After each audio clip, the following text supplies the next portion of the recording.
Naomi, I am super tired of telling you this. You need to divorce Ethan. Like, yesterday. You are so not good enough for him. It's actually embarrassing for him. I'm going to find my baby bro someone who's, actually worthy of him. So just do everyone a favor and break up with him already. Ugh. Hello, Naomi. Are you even getting these? Divorce him now.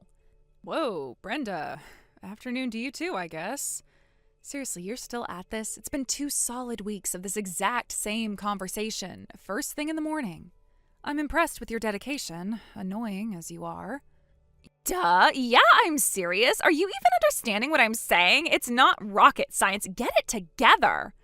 Yeah, I get it. Loud and clear. You want me to dump your brother. Got it. Ugh, don't be such a smartass. That's so annoying. I'm terribly sorry that I'm not responding to your demands to divorce my husband how you'd like me to. If you're sorry, then do as I say. You're totally not good enough for him, okay? It's so obvious. Okay, Brenda, if that's really how you feel, could you try maybe telling me why? Actual reasons. I'm kind of curious now. Seriously, what makes me so wrong for him? Lay it on me. I've got time. Well, hello. You're way older than him. It's just, ew. Makes him look kind of sad, to be honest. Huh. That's funny. Didn't you mention your husband's a bit younger than you? Well, just saying. Seems a little hypocritical. That's totally different. It's not the same thing at all. You just don't get it. And you still, work all the time. You should be home taking care of your husband. That's what wives do. So you're not into the whole 2-income thing? Ethan and I are good with it. We're a team. No, it's just Mom and Grandma were always home. It's just the way things should be. You should try it sometime. Yeah, but weren't their husbands pretty rich?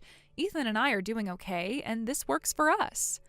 You think I shouldn't have a job? That's kind of old-fashioned, don't you think? It's not old-fashioned. It's right. You're supposed to support your husband. I do support him, emotionally and financially. We support each other. It's a partnership. You probably don't even make any real money anyway. You probably are just saying that to sound cool. Actually, I make around twice what Ethan does with my freelance work. Wait, what? Aren't you basically just doing a side gig for his company? There's no way you make more than him if that's the case. That's, impossible. Brenda, I think I told you, 1,000,000 times, I don't work for them as an employee. I'm a freelance illustrator. I have my own clients. Illustrator? So you draw, cartoons? That can't pay that much. You're probably lying. It means I run my own business and draw for different companies. One of them happens to be Ethan's. It's a real job that pays real money. Still, it's just, not right when the wife makes more. It's embarrassing for him. People will talk. Let them talk. Ethan's cool with it. I'm cool with it. That's all that matters. Yeah, right. They probably think you just, used your money to trap him because he's younger and dumb. And I can't blame them. That's basically what happened, right? You pounced on him like a total cougar. Seriously, don't you have any shame going after a younger guy because you got a bigger paycheck? So embarrassing. You know what, Brenda? If we're being totally honest here, he was actually the one who pounced on me. Not to toot my own horn or anything, but he was the one who made the first move. Whatever. You're totally making that up. You're so delusional. Nope, I'm not making it up, but hey, gotta jump on a client call now. Gotta pay those bills, Later, Gator. You can't just leave me hanging like this. This conversation is not over.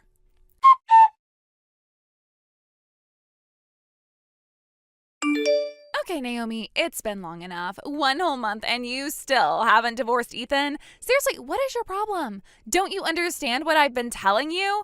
You are so not the right person for him. I've been thinking about it nonstop and I'm going to find him someone amazing. Someone who actually appreciates him the way he deserves. You clearly don't. So just get the divorce papers ready. It's for his own good, The sooner you accept this, the better it will be for everyone involved, especially Ethan. Well, hello again, Brenda. It's been a whole month of blissful silence. I almost thought you'd finally taken a hint. Maybe started a new hobby, perhaps interpretive dance, but nope. Here we are, right back where we started. And you're still on this whole Ethan deserves better crusade? It's really quite something, your unwavering belief in your own matchmaking abilities. Almost makes me forget the constant stream of insults. Almost. Don't be sarcastic with me. This is serious. My brother's happiness is at stake here, and you're clearly not making him happy. Can't you see that? He deserves so much more than you're giving him. He deserves someone who actually appreciates him, who puts him first, not someone who's probably just using him like you. Using him? How exactly am I using him, Brenda? By, being his wife, sharing our life, our home, paying half the bills, and then some, if we're being honest. That's usually how marriage works. You know exactly what I mean. You're just fundamentally not the right fit. You never were, and deep down, you know it's true. I knew it from the second I met you. Honestly, I just don't like you. You waltzed in and stole my baby brother away from his family. It's not right, and I will never accept it. Stole? He's a grown man, Brenda. He made his own choices with his own free will. And last I checked, he seemed pretty happy with his stolen life. We're doing just fine. Ugh, you're so infuriating. You always have some kind of annoying smart remark to everything I say. It's exhausting. Sorry, Brenda, just trying to have a conversation, though it mostly feels like I'm on the receiving end of your pronouncements. Look, I actually have to get back to work. Deadlines are looming, and unlike some people who have all day to harass their sister-in-law, I have to earn a living to, support my lesser husband. Oh, so now you're implying I don't work? That's rich, coming from the person who's clearly not prioritizing her own husband's well-being. You should be focusing on him and not your precious career. That's not what I meant at all. I just have to focus on my job right now. It pays for things, like our mortgage. Whatever. Just know this, Naomi. I'm not giving up on this. I will make sure you two get divorced. You just wait and see. I always get what I want.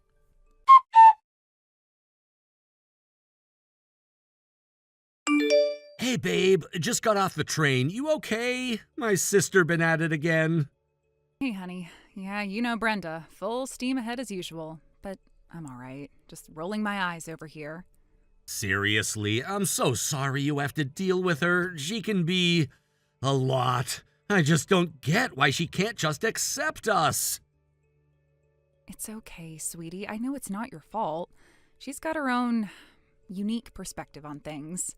Still, it's not fair to you. She's constantly saying awful stuff. It's gotta be getting to you even if you don't show it. Honestly, it's more annoying than anything. Like a persistent mosquito. You just want to swat it away. Yeah, well, she's definitely a persistent something. She actually tried to call me earlier, but I was in a meeting and missed it. Probably the same old song and dance. Probably. Don't worry about it too much. I can handle her texts. I know you're strong, but it still bugs me, especially because I have this feeling she's not gonna let this go, like she's actually planning something. You think so? What could she possibly do? Hire a skywriter to tell me to leave you? Maybe. With Brenda, you never know. I don't trust her when she gets like this. Well, just know that I trust you, and us. Her opinions really don't change anything between us. That means a lot, Naomi. Seriously, because I need you to know, no matter what crazy things Brenda tries to pull, I am with you, 100%. There's no way I'm ever divorcing you, ever. I know, honey, and I feel the exact same way. It's you and me against the world, and your sister. Exactly. I'm gonna have a serious talk with her this weekend. I've been putting it off, but it's time she understands she needs to back off. I'd appreciate that, Ethan, but don't let her stress you out too much, okay? I won't. Coming home to you always makes everything better. So what smells so amazing? Your favorite, pork and pineapple stir-fry. Yes, you're the best. I'm practically running from the station. See you soon. Drive safe, or, train safe. Can't wait to see you.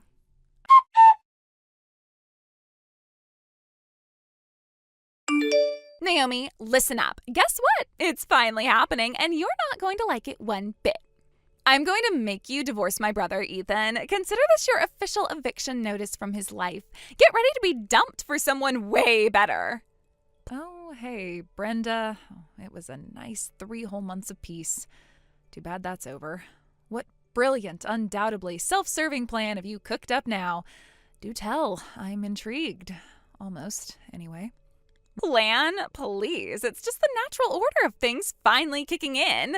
Ethan's finally wised up and realized he deserves so much more than you. He's got a new girlfriend and she's actually perfect for him. Duh. Her name's Rachel. Try to remember it because you'll be hearing a lot about her. Rachel, huh? And you're relaying this fascinating development to me, his wife? Wow, you are so incredibly thoughtful. Not at all trying to stir the pot or anything. She's perfect, Naomi. Young, hot, and exactly the kind of girl Ethan should be with. The kind our family actually likes and approves of. Unlike you, who never really fit in. Let's be honest. Our family? Right. Last I checked, Ethan and I were building our own family, and last I knew, he seemed pretty happy with it. But go on, tell me more about this flawless Rachel. What makes her so superior? She's everything you're not. She actually appreciates him and all his amazing qualities. And get this, she's his age. It's not rocket science why they're perfect together. You're just old news. Wow, Brenda, you've really thought this through. This whirlwind perfect romance. How long has this earth-shattering connection been blossoming? I'm dying to know all the details. Like 3 whole months, and in that short time, they've already got this amazing bond. They're totally in love, Naomi. It's like meant to be. Finally, Ethan's going to be happy. So just do everyone a massive favor and dump him, Naomi, for his own good, obviously. He deserves to be with Rachel, not some you. It's the least you can do after, trapping him. Dump him? He hasn't mentioned any of this to me. Shouldn't he be the one telling me if he's supposedly in love with someone else? This is all coming from you. Oh, he will, once he fully realizes how much better Rachel is for him. She's opened his eyes to what he's been missing all this time. You were just a placeholder. Okay, this is a lot to process. Ethan's apparently head over heels for someone else after 3 months, and I'm hearing it from his incredibly biased sister. Cool story, Brenda. Oh, come on, Naomi. Be realistic for once. Rachel's so amazing and hot and fun. Any guy would fall for her instantly. Ethan's finally seeing what he's been missing, and it's not you. Right, because Ethan has absolutely no mind of his own and just falls for whoever you deem perfect. Got it. Your faith in his autonomy is truly inspiring. She's perfect for him, Naomi. You should be happy for him that he's finally found someone decent. Just hurry up and get out of the way so they can be happy. It's not that hard to understand. Happy for him? I'm trying to figure out if my husband is, according to his sister, having a full-blown love affair that I know nothing about. Give me a frickin' minute. Don't take forever. Ethan and Rachel's happiness is hanging in the balance, and it's all your fault for standing in the way. The sooner you accept the inevitable, the smoother this will be for everyone, especially for Ethan and Rachel's perfect future. I get the urgency. I need a moment to, process this bizarre information. I'll text you when my brain doesn't feel like scrambled eggs.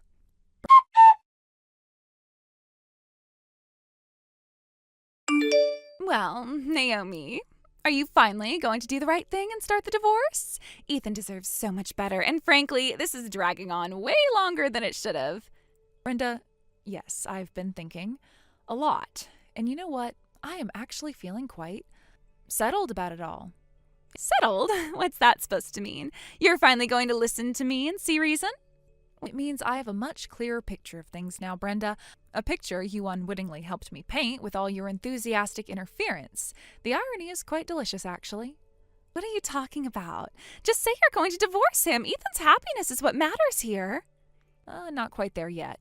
You see, I had a very interesting conversation with Ethan this morning. He mentioned your rather intense interest in him getting to know Rachel. He found it a little strange, considering he hadn't even met her. He's just confused. She's perfect for him. You're just trying to poison his mind against her. Funny you should say that, because it turns out Rachel and I know each other quite well. We're both in the same line of work, illustrating. Small world, wouldn't you say? We've even shared industry gossip. What? You know her? That's a coincidence. It doesn't mean anything. You're grasping at straws. Oh, but it means quite a bit. It means I know a few things about Rachel. Things you might not expect me to know. For instance, I am intimately aware of who her brother is. Her brother? What does that possibly have to do with anything? You're deflecting. Everything, Brenda, because her brother happens to be someone you know quite well. Very well, in fact. You two seemed rather friendly at that company party a while back. That was just talking. It didn't mean anything. You're imagining things. Talking that led to more than just talking, wouldn't you say, with Rachel's brother? It's fascinating how these little connections intertwine, isn't it? Almost like a poorly written soap opera. Shut up! You're trying to twist things to make me look bad. Twist what, Brenda? The fact that you were so determined to set up your brother with your paramour's sister? It's a bold strategy. Let's see how that plays out for you in the long run. This is insane. You are making things up to try and save your failing marriage. Am I? Ask Rachel. I'm sure she'd have some very interesting insights into your motivations and your persuasive techniques. She's been surprisingly open with me about your little chats. She wouldn't. You're lying. She would never betray me. Oh, but she did, Brenda. And you know what else? Ethan and I moved. Not just us. Your parents moved too. We're all safe and sound in a place where we can finally have some peace. You moved? Why? What about Ethan? You can't just run away from your problems. We needed a change of scenery, away from certain persistent and rather misguided individuals. And no, you won't be getting our new address, so don't bother asking. No, you can't do this to me. I was planning on going back to Mom and Dad's after my divorce. You're ruining my life. You are so selfish. Oh, right. About that divorce. The irony just keeps piling up, doesn't it? Turns out Ethan mentioned he got a call from your husband. Seems he stumbled upon a close friendship with Rachel's brother, and he wasn't exactly thrilled. No, no way. He wouldn't believe your lies. You're trying to turn everyone against me. He didn't hear it from me, Brenda. He found out on his own. Apparently, he's working on putting together some divorce papers as we speak. No, this can't be happening. You're a monster. You're trying to destroy me. Monster? Brenda, look in the mirror. As for ruining you, you seem perfectly capable of handling that yourself. As for where you'll go, you know that charming little apartment you used to rent? I heard the landlord is looking for a reliable tenant. Full circle, wouldn't you say? Enjoy the memories. This is the worst. It wasn't supposed to happen this way. My plan is ruined. One last thing, Brenda. Rachel and I, we're friends. Good friends, actually. She told me everything. Your grand, convoluted plan, your not-so-secret affair, everything. So maybe next time you decide to play puppet master with someone's marriage, make sure everyone isn't comparing notes and having a good laugh at your expense. It makes the ending so much more satisfying to witness from my nice, quiet new location.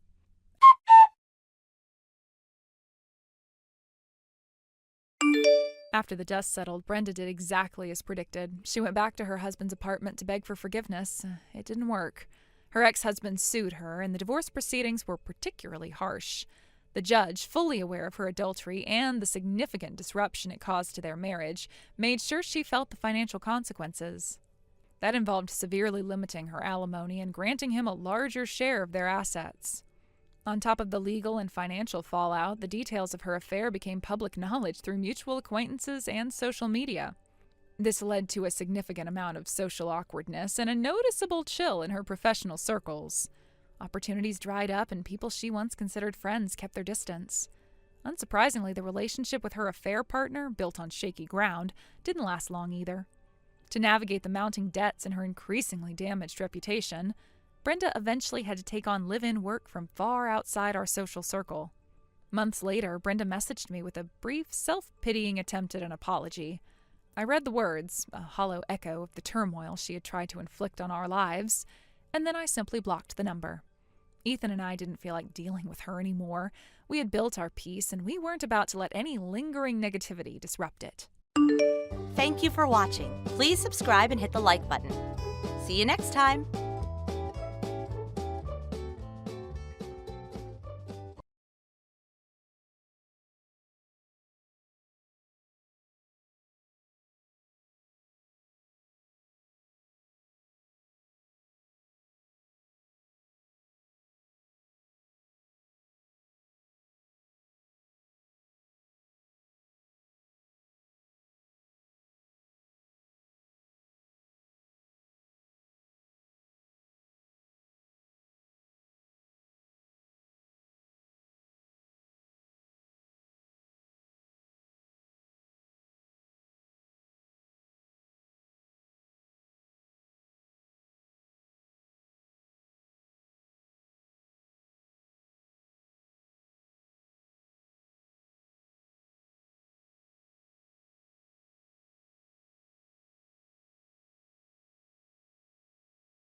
Hi, Melissa. So, I wanted to ask you a big favor.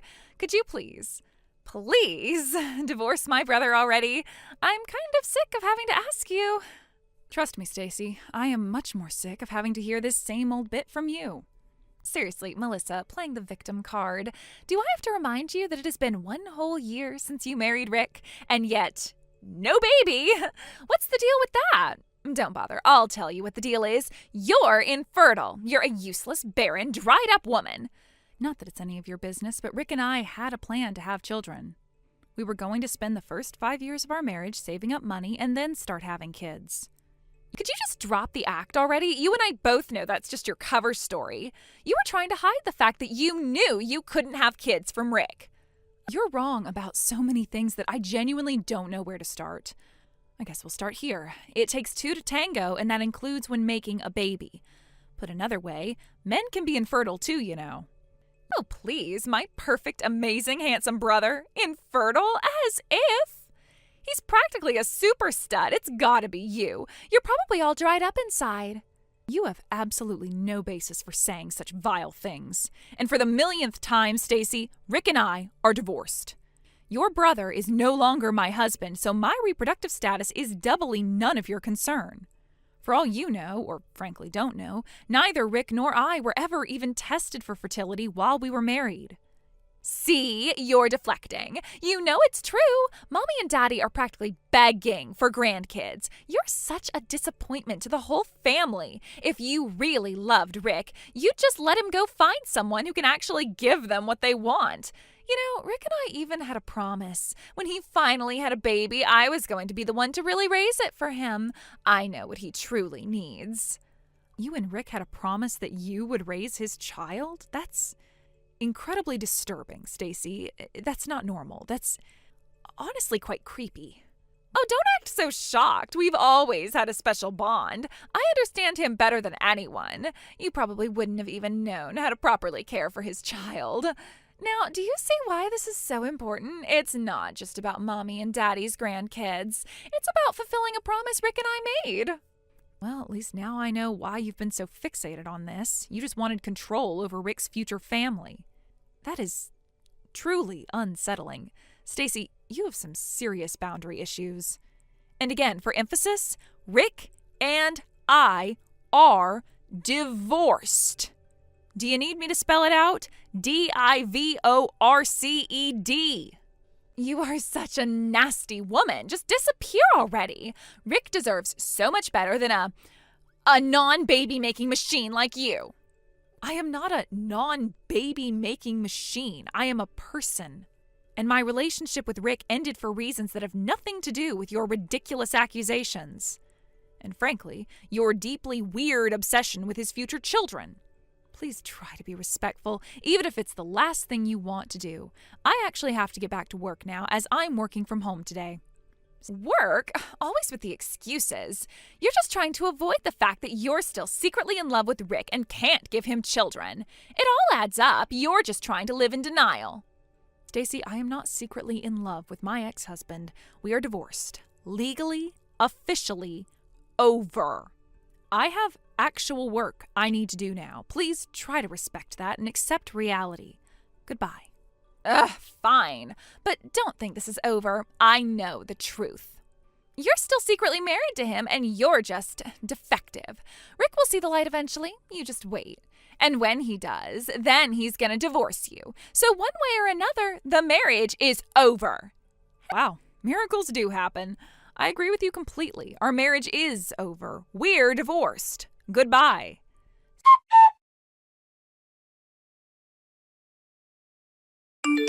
Hello, Melissa. It's been a while, huh? I just wanted to give you your friendly reminder to divorce my brother right now. Stacy, for the love of all that is holy, we are divorced. This isn't some ongoing negotiation. How are you even texting me? I blocked your number a year ago for this exact nonsense. I went through the trouble of getting a whole new phone and number just for you, you coward. And guess what? Until you magically make my brother reappear back home, I am going to be your texting poltergeist. He hasn't said a single word to me or Mom in a year. He hasn't even come home. Yeah, there was a reason for that, Stacy. Oh, I'm sure there was. You probably filled his head with lies. I don't need to lie to him to get him to cut you guys out of his life.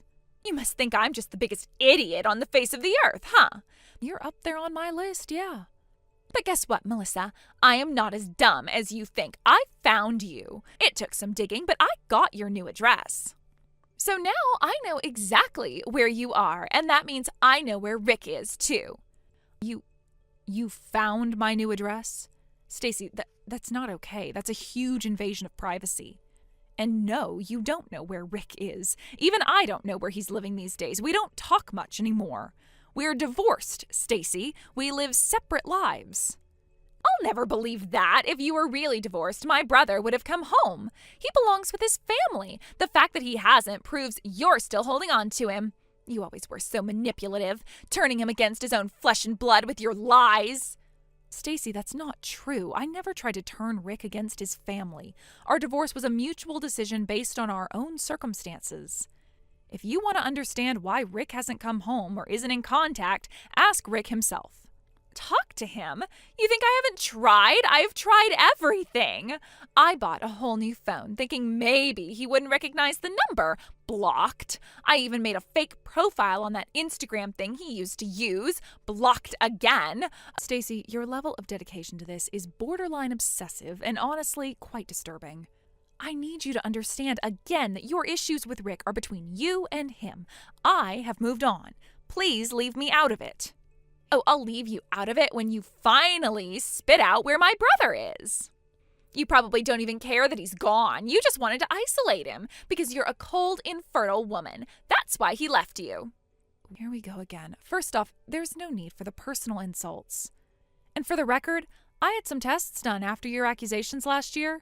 I am perfectly fertile. Now, can we please get back to the fact that I don't know where Rick is, and this constant harassment needs to stop. What did you just say? You're fertile?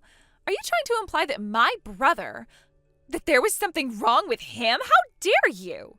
No, I wasn't implying anything about Rick. I simply stated a fact about my own health because you keep bringing it up. I don't know anything about Rick's fertility, and it's none of my business anymore. This has nothing to do with whether or not you can have babies, Melissa. This is about you taking my brother away from his family. So the irony was lost on you there, huh? In any case, I can now say that I have agreed with you twice. My ability to have children has zero bearing on the fact that Rick and I are divorced. Once again, I do not know his current whereabouts. You are grasping at straws here. Shut up! Just shut up with your excuses. I don't want to hear it. Just give me back my brother. Where is he? I don't have him. He is not a possession I can simply give back. Fine. If you won't tell me, I'll just see for myself. I'm coming over to your place on Sunday to pick him up, so you better have him there. You have got to be kidding me. How many more ways can I say this? Stacy, you are wasting your time and your gas. Rick is not here. He has never been here. He doesn't know my address. I don't know his. Showing up on Sunday will not magically make him appear. Oh, he'll be there. You just don't want to admit it. Make sure he has his bags packed. I'm taking him home where he belongs.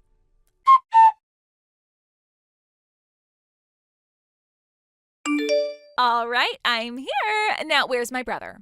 Send him out right now, or I swear I'll break down that door and rescue him myself. I know you're in there. I don't care how many times I have to ring the doorbell. I'll keep this up all day if I have to. Allow me to save you the time and effort. I am not home. I've been hiding out since last night, since I figured you were stupid enough to show up. And, well, sure enough, here you are. You mean you're hiding from me? You coward! You can call it cowardice. I call it a necessary precaution. With how you've been acting, there's no telling what you might do. Hiding where? Where are you? You probably have my brother stashed away in some secret location. Why would I tell you where I am, Stacy? You have made it clear you intend to rescue Rick from me. Regardless of his own feelings or the reality of our divorce, your obsession is frankly terrifying. His feelings don't matter right now. He's my brother, and you took him from us. I don't care if I scare you. You deserve it. Just tell me where you are. Are you kidding? I'm not telling you where I am. Your behavior has escalated to the point where I genuinely feel unsafe. I spoke with Mr. Henderson, my neighbor, and explained the situation. He has been instructed to call the police immediately if he sees you near my apartment again. Oh, I'm sure your little busybody neighbor is thrilled to get involved. He can call the cops all he wants. They won't do anything. I have a right to see my brother. You have a right to contact Rick through appropriate channels. Harassing me is not an appropriate channel.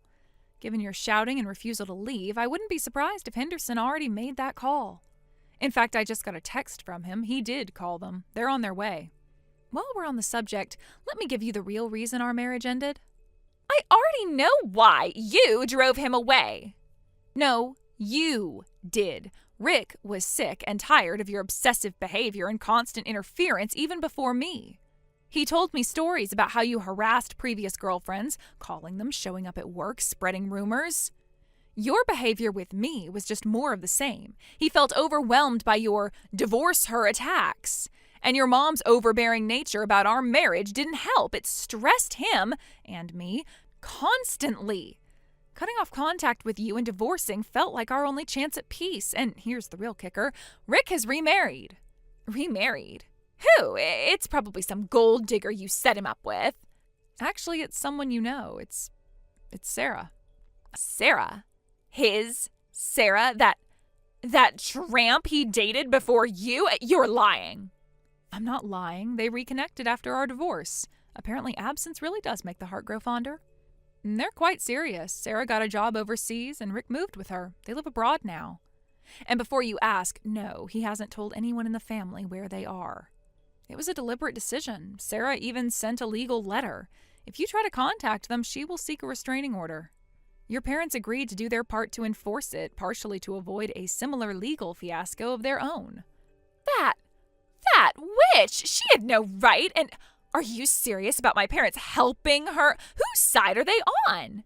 Their side seems to be the side that isn't harassing their ex or his new wife. Rick has moved on. Completely, geographically, and emotionally. No, he wouldn't. He wouldn't do that to me. I am no longer part of his life, and I want no part of yours either. But we're family. He can't just... I will not provide further information about Rick, his whereabouts, or his life. You're lying. You have to know something. He wouldn't just disappear. You need to accept our marriage is over, and his relationship with you is between you and him, if he chooses to speak to you again.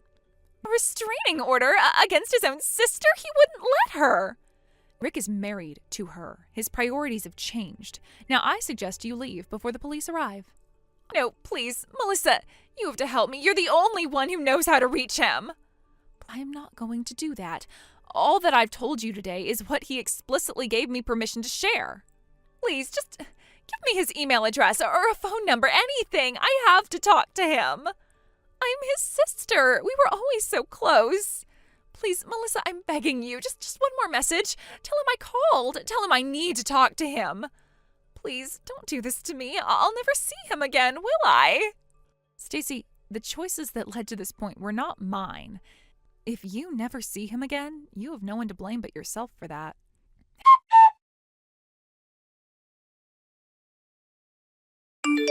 Hey, Melissa, it's Rick. Heard from Mom about everything. I just wanted to say thank you for dealing with Stacy. I know it couldn't have been easy. Howdy, stranger. No worries, Rick. It was an experience. Glad I could finally give her some straight answers, even if she didn't want to hear them.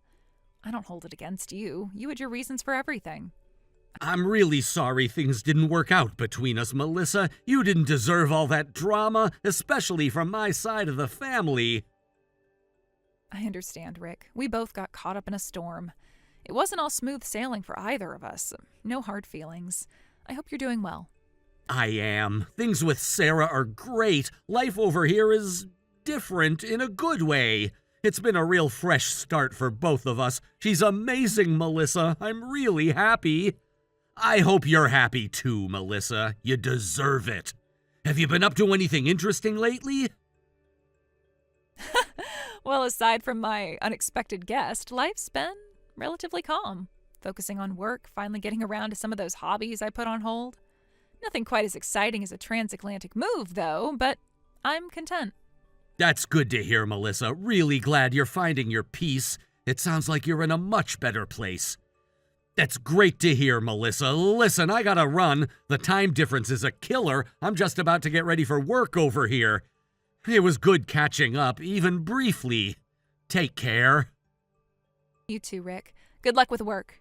It was nice hearing from you. All the best to you and Sarah.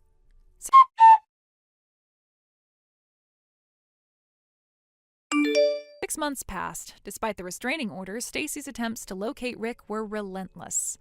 In a misguided attempt to find him, she flew overseas with no clear destination in mind.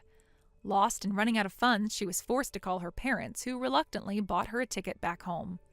Upon her return, Stacy began an affair with a married man several years her senior.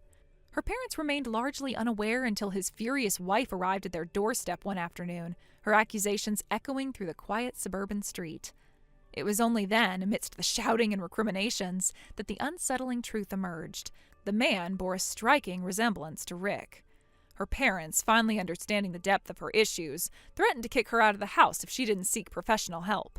Stacy, defiant and unwilling to admit her problems, chose to leave instead. She now spends most of her time at the local airport, begging for money and desperately hoping that Rick will somehow return home.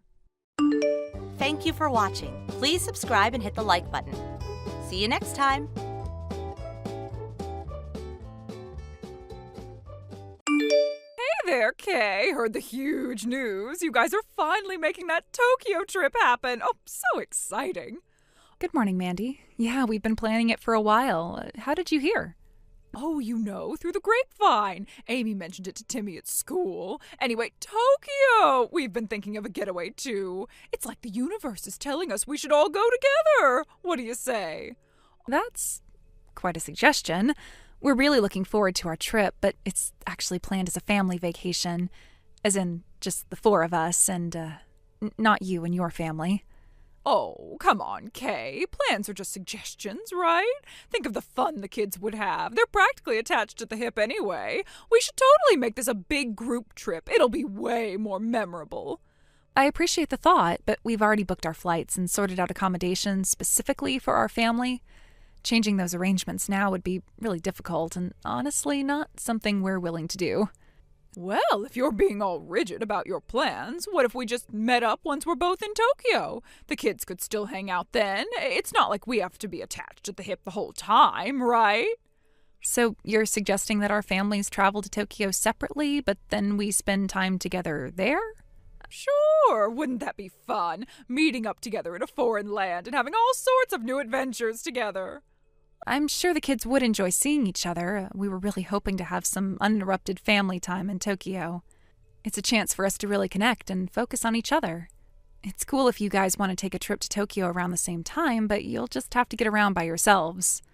Oh, well, see, that's the thing. Neither Mark nor I speak a lick of Japanese. We were kind of relying on you guys being there, since I know you know some, or at least someone in your family does, right? To help us get around and stuff. Well, I've been using a couple free learning apps, so I guess I do have a little bit of knowledge, but I'm nowhere near an expert in the language. I'm not even close to being conversational. And Mandy, honestly, I need to be really clear. This is our family vacation. We want to do this on our own. I don't know how else to say it. To reiterate, our flights are booked and our bags are packed. This isn't something we can just add more people to, even if we wanted to, which we don't. But Kay, Timmy is so looking forward to seeing Amy in Tokyo. He talks about it all the time. You can't just keep them apart. It's not fair to the kids. I'm a little confused. We haven't discussed the kids spending time together in Tokyo, so I'm not sure why Timmy would be expecting that. Regardless, as I've said, our plans are solely for our family. We can't change them, and we won't be coordinating our vacation with yours.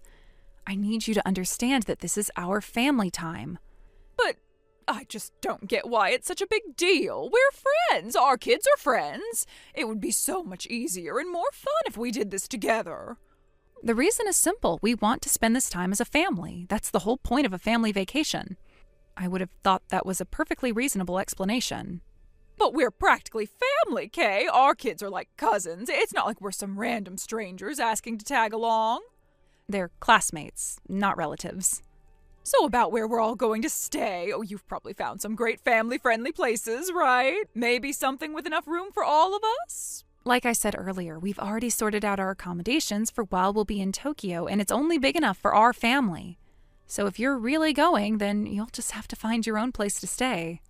Oh, well, I wouldn't even know where to start looking for places in Tokyo. You're so much better at this kind of thing, Kay. Okay, I think this conversation has gone as far as it's going to go. You need to understand, even if you do decide to book a trip to Tokyo at the same time as us, we will be doing our own thing from start to finish. We won't be navigating for you, helping you find places to stay, or spending our vacation time together. Oh, okay, well, have a good trip then, Kay. Thanks, Mandy. You too.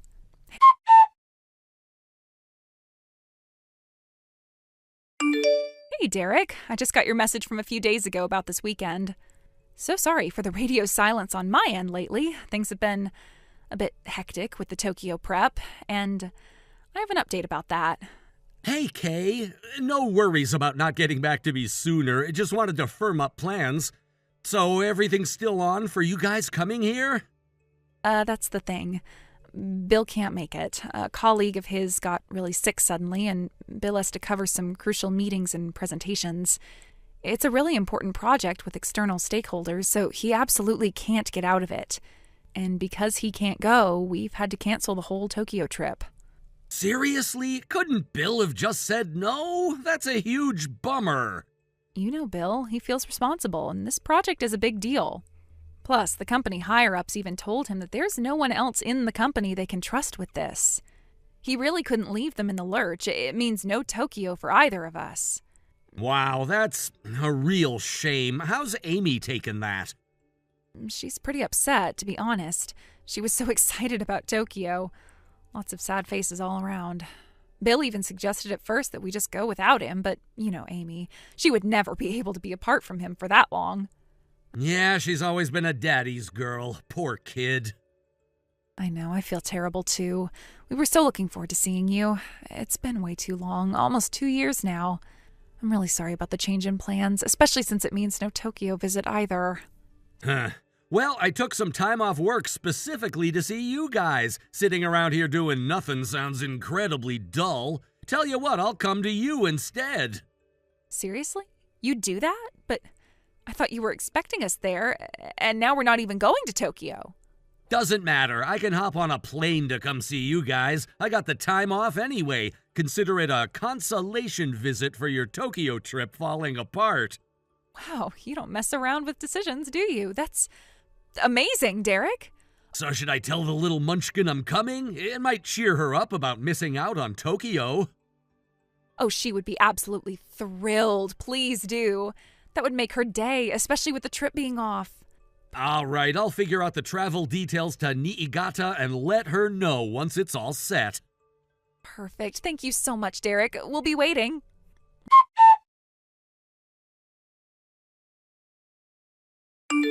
All right, Kay, just about to head out for Tokyo myself. So excited. Well, a bit of a last-minute change of plans on our end. Mark got a little bit freaked out about the whole language barrier thing, and then Timmy got all worked up seeing his dad so stressed. So they're actually not coming. Yep, it's just me now. Solo adventure. Shouldn't be a problem with the accommodation, right? One extra adult is nothing.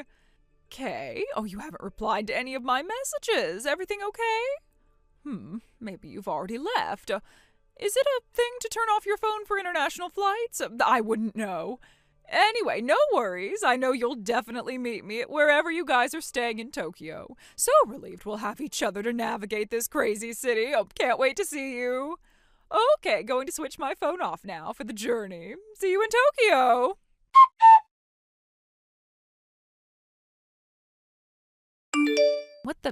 Mandy, what's going on here? I was too busy to check my phone yesterday, so I'm seeing all these messages for the first time now. Are you seriously in Tokyo right now? There you are. Oh, this is great timing. I was just about to try to get a hold of you. I just arrived at Narita Airport a little while ago. I thought I could make do on my own, but yeah, this is really all too overwhelming. Could you possibly, maybe come and pick me up? Oh, please. I'm at arrivals in Narita. I'm not even sure which way is up right now. Excuse me? I know what you're thinking. You said you weren't coming, but, well, things changed on my end, and I figured You know, we could still make it work. And I actually came up with a great plan, so here we go. I can look after Amy for you guys for a few hours while you and Bill have some time for yourselves.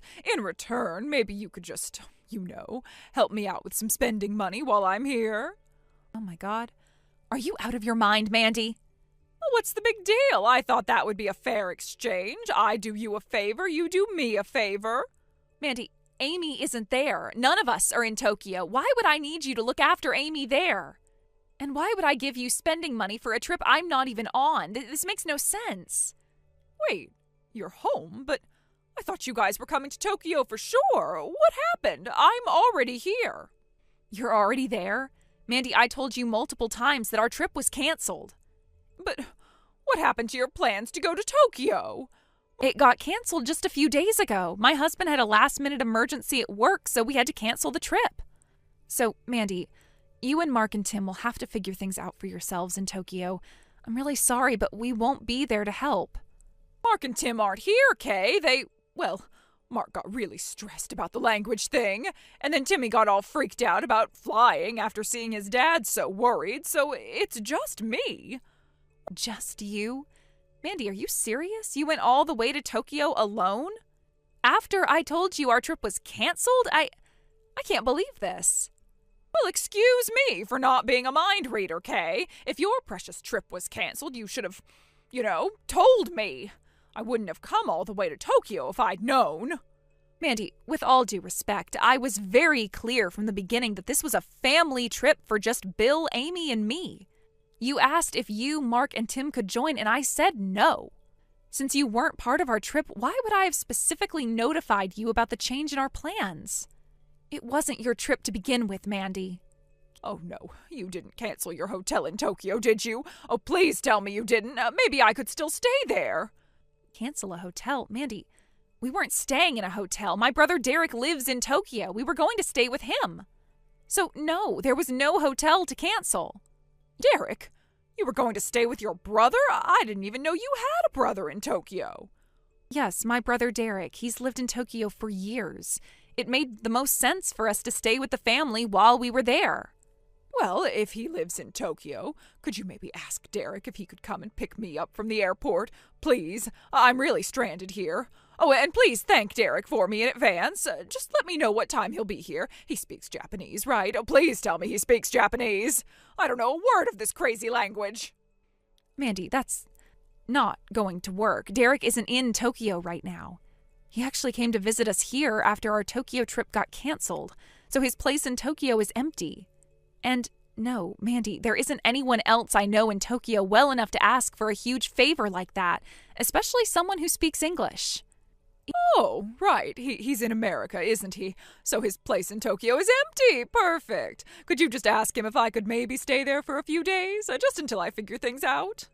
Even if Derek were in Tokyo, which he isn't, he's made it very clear in the past that he's not comfortable letting strangers stay at his place. Especially people who tried to invite themselves on our family trip. That's a hard no. The most sensible thing for you to do right now is to try and change your return flight to an earlier date. Get yourself back home. Oh, I'm terrible at that sort of thing, calling airlines and changing flights. It's so complicated. I wouldn't even know where to start. Seriously, Mandy? You managed to book an international flight and travel all the way to Tokyo, but you can't figure out how to change a ticket? I'm finding this really hard to believe. Well, I felt secure knowing you guys would be there. I thought we'd figure things out together once I arrived. I wouldn't have come if I knew I'd be completely alone. So, Kay, what am I supposed to do now? I'm stranded in a country where I don't speak the language, with no one I know and nowhere to stay. Oh, please, you have to help me. I'm really sorry you're in this situation, but honestly, this isn't my problem. You made a series of assumptions and didn't bother to confirm our plans. You need to figure this out yourself. Well, if you're not going to help, could you at least put me in touch with someone who can? You have to know someone in Tokyo who can help me. Actually, I'm going to call Mark. He needs to know you've gone to Tokyo alone after his concerns and Timmy's anxiety. Maybe he can help you sort this mess out. What? Why would you do that? That's the only option. I told Mark and Tim I was just going to that new art exhibit with Sarah. They can't find out I'm in Tokyo. You don't understand, Kay. I used our savings to buy these tickets. Mark would be furious if he knew I went to Tokyo after everything he said. He might even leave me. Oh, please don't tell him. Kay, please. You have to help me. Just come to Narita and pick me up. I don't know what else to do. I'm begging you. I'm sorry, but I can't enable this. You've made a series of incredibly irresponsible decisions, and involving your husband is the right thing to do. And since it seems you need a reminder, I'm at home, Mandy, not in Tokyo. I can't just come pick you up. I'm going to call Mark. No, Kay, please don't call him. You can't. Please, I'm begging you. Is there anything else, anything at all you can do? Even if there were something else I could do, calling Mark is simply the best option. It both ensures I don't have to deal with you anymore and sets everything up for you to finally get some comeuppance for your awful behavior. Sayonara, Mandy. Kay, no!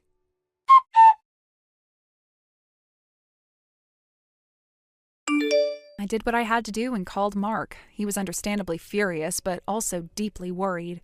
Thankfully, he had a colleague in Tokyo who was able to guide a panicked Mandy through the airport and onto the next available flight home. The moment Mandy landed, Mark was there, his face red with anger. He immediately demanded she repay every single yen that she'd taken from their savings. This wasn't the first time Mandy had acted impulsively and irresponsibly with their finances, and Mark had clearly reached his breaking point. He took Timmy and went to stay with his parents, needing space and time to process everything. Mandy, in a misguided attempt to find solace, went to her own parents, but they were equally unsympathetic to her self-inflicted crisis and turned her away. So, while she waited her husband's decision whether or not to divorce her, she had no choice but to take a part-time job to start paying him back. Now, Mandy lives a lonely and difficult life in a small, sparsely furnished apartment, facing the consequences of her choices. Meanwhile, once Bill's intense work project finally wrapped up, his company gave him a special reward. Since we had to cancel our plans in order for him to work on the project, they compensated us for the cancellation fees. Not only that, they paid for our entire family to finally experience the Tokyo trip we had originally planned. It was everything we had hoped for, a stark contrast to the solitary and chaotic experience Mandy had created for herself. Thank you for watching. Please subscribe and hit the like button. See you next time.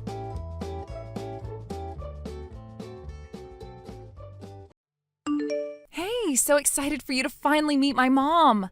Hey, me too. A little nervous, though. Hope she likes me. You know how important this is to me. She will, Ethan. Just be yourself. Seriously, you're amazing. And she trusts my judgment. Mostly. Mostly isn't exactly reassuring. Easier said than done, though. Just be myself. What if myself accidentally says the wrong thing? Like if I compliment her wallpaper and it's like 20 years old. You won't do that. You have great taste. And she just redecorated last year, so you're safe on the wallpaper front. Just, first impressions and all that. Right, first impressions. I should probably have a plan to impress her. What about work in general? Should I downplay the whole sawdust and hammer thing? Maybe say I'm in architectural design and material application? Sounds fancier, right? Don't be silly. She'll see right through that. Not downplay it. Just maybe don't lead with it as your life's grand narrative. At least not in the first 5 minutes. She can be a bit focused on certain things, Like careers with a clear trajectory, preferably involving a corner office and stock options. Trajectory, right. Like a well-aimed nail? I'm definitely on a trajectory. Building things, building a business, creating tangible, lasting things. Isn't that a good trajectory? It is to me, and it will be to her too, if you frame it that way. Emphasize the building a business part. She just wants to make sure I'm with someone stable. You know how moms are about their daughters' futures. Stable like a well-built house? I got that covered. Solid foundation, reliable structure, metaphorically speaking, of course, and literally speaking sometimes. Exactly. See, you'll charm her. They're almost ready for us. She just texted, "Come on in, you two." Deep breaths. It's going to be fine. Deep breaths. Okay, so be myself, be polite, emphasize the trajectory of my entrepreneurial carpentry. Got it. Anything else, like her favorite topics beyond my promising career in wood? She likes talking about her volunteer work at the museum, her sophisticated book club. Oh, try not to mention any graphic novels. Oh, and definitely ask her about her recent trip to Italy. She loved the art and the food. Italy. Okay, I can work with Italy. Beautiful country, incredible craftsmanship. See, I can even tie it back to my work. The joinery in those ancient Roman structures, the mastery of the artisans. Subtle, right? Perfect. You've got this. Just relax and be you, the amazing you that I love. Seriously, she'll see it too. Thanks, Chloe. You always know how to calm my nerves, even when you're subtly implying my career isn't fancy enough. Here we go. Wish me luck. Good luck, but you won't need it. You'll be great. And I love you.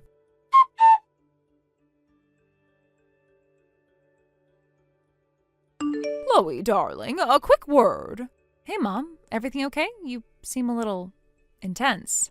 I just wanted to check in after last night. About Ethan. I've been awake half the night thinking about this. About Ethan?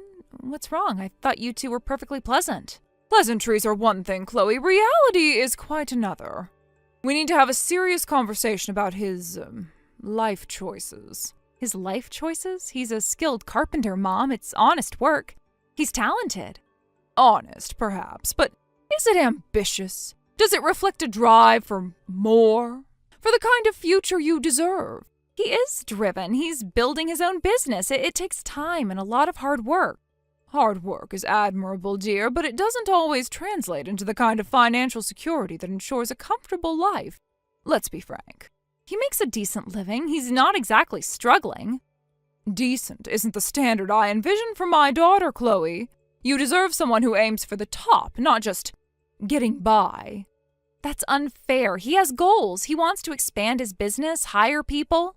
Expanding a carpentry business, the scale is inherently limited, isn't it? Compared to someone in finance or tech or even management. He's creative. He makes beautiful things. It's a valuable skill. Valuable as a hobby, perhaps, but as a primary source of income for a family, I have serious doubts. You're being so judgmental. You don't even know him. I see the limitations of his chosen field, Chloe. The physical demands, the potential for inconsistent income, the lack of significant upward mobility. He's smart. He could do other things if he wanted to. He chose carpentry because he enjoys it. Enjoyment doesn't pay the bills, Chloe. Passion doesn't fund a comfortable retirement. You need to be realistic about these things. But he's a good guy, Mom. He treats me well. Being a good guy is the bare minimum, darling. You need a partner who can offer you security, stability, and a future without financial worry. Maybe you're right about the long term. It is something I've tried not to think about too much. Exactly, Chloe. It's time to think about it. Seriously, think about it. Your future is at stake. It's just, well, sometimes I worry about it too. He's so focused on his projects, and sometimes I wonder if he's really thinking about us. There you have it, darling. Even you have your doubts. A man truly focused on building a future for his partner would prioritize financial security. He's always talking about his next big commission, but never seems to fully materialize. Precisely. Promises are easy, Chloe. Tangible results are what matter. And his hands are always so rough. It's a little unrefined, isn't it? It speaks to the nature of the work, dear, not exactly the image of a man who's going places in the modern world. And sometimes he smells like sawdust. It gets everywhere. Not the most appealing fragrance for your life partner, is it? Honestly, Mom, sometimes I look at my friends with their partners in sleek offices, and I feel like I'm settling. You are settling, Chloe. You deserve so much more than someone who spends his days hammering away. He's really not that ambitious, is he? He seems content just doing the same thing. Contentment is the enemy of progress, darling, especially in a partner. You're right. You're absolutely right. What was I thinking? You were thinking with your heart, dear. Now it's time to use your head. God, a carpenter. What was I even attracted to? The calluses? It's understandable to be drawn to someone different initially, but long-term compatibility requires shared aspirations and a similar level of ambition. He's probably not even saving properly, is he? Just spending whatever little he makes. It's highly likely, dear. Financial planning isn't usually a priority in those professions. You're right, Mom. Thank you for opening my eyes. I've been so naive. My pleasure, darling. I only want what's truly best for you. Now let's talk about your future with someone who can actually provide one.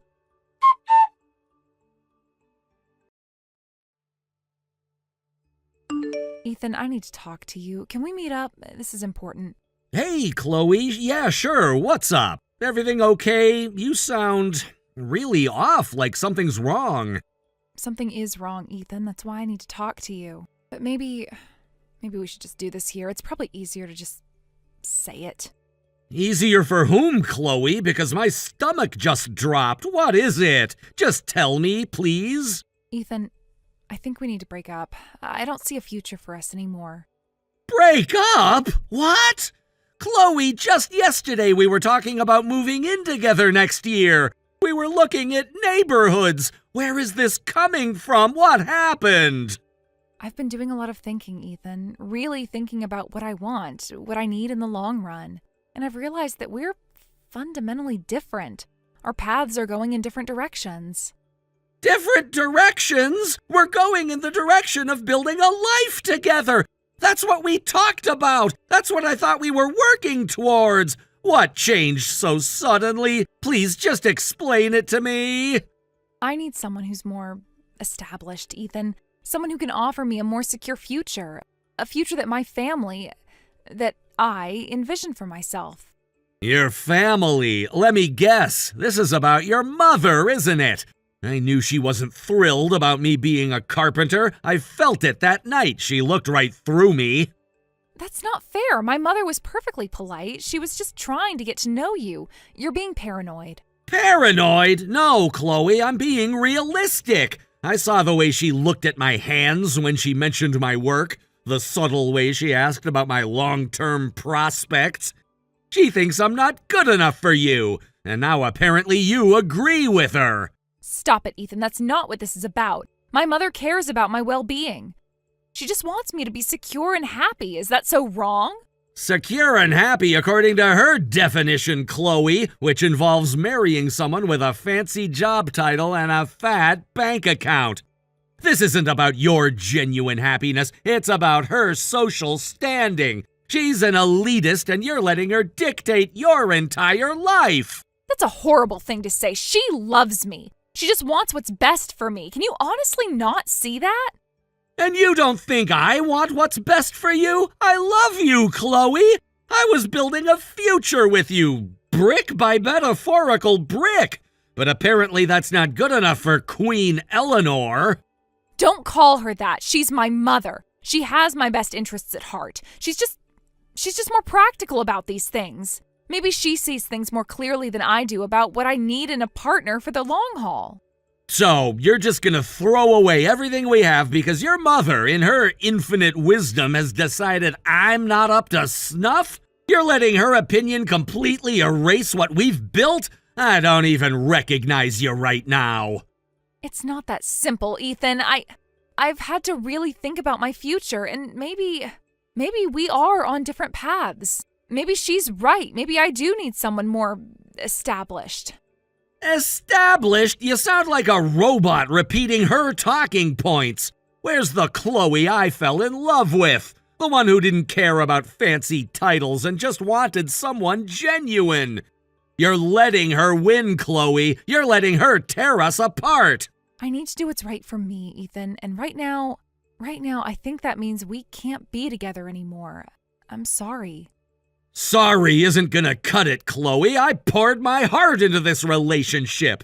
I thought we had something real. I deserved more than a text message breakup dictated by your social climbing mother.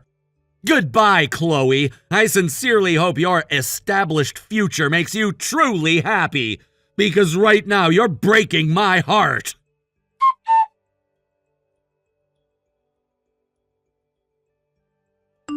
Eleanor, it's Ethan. Chloe just broke up with me, and we both know why.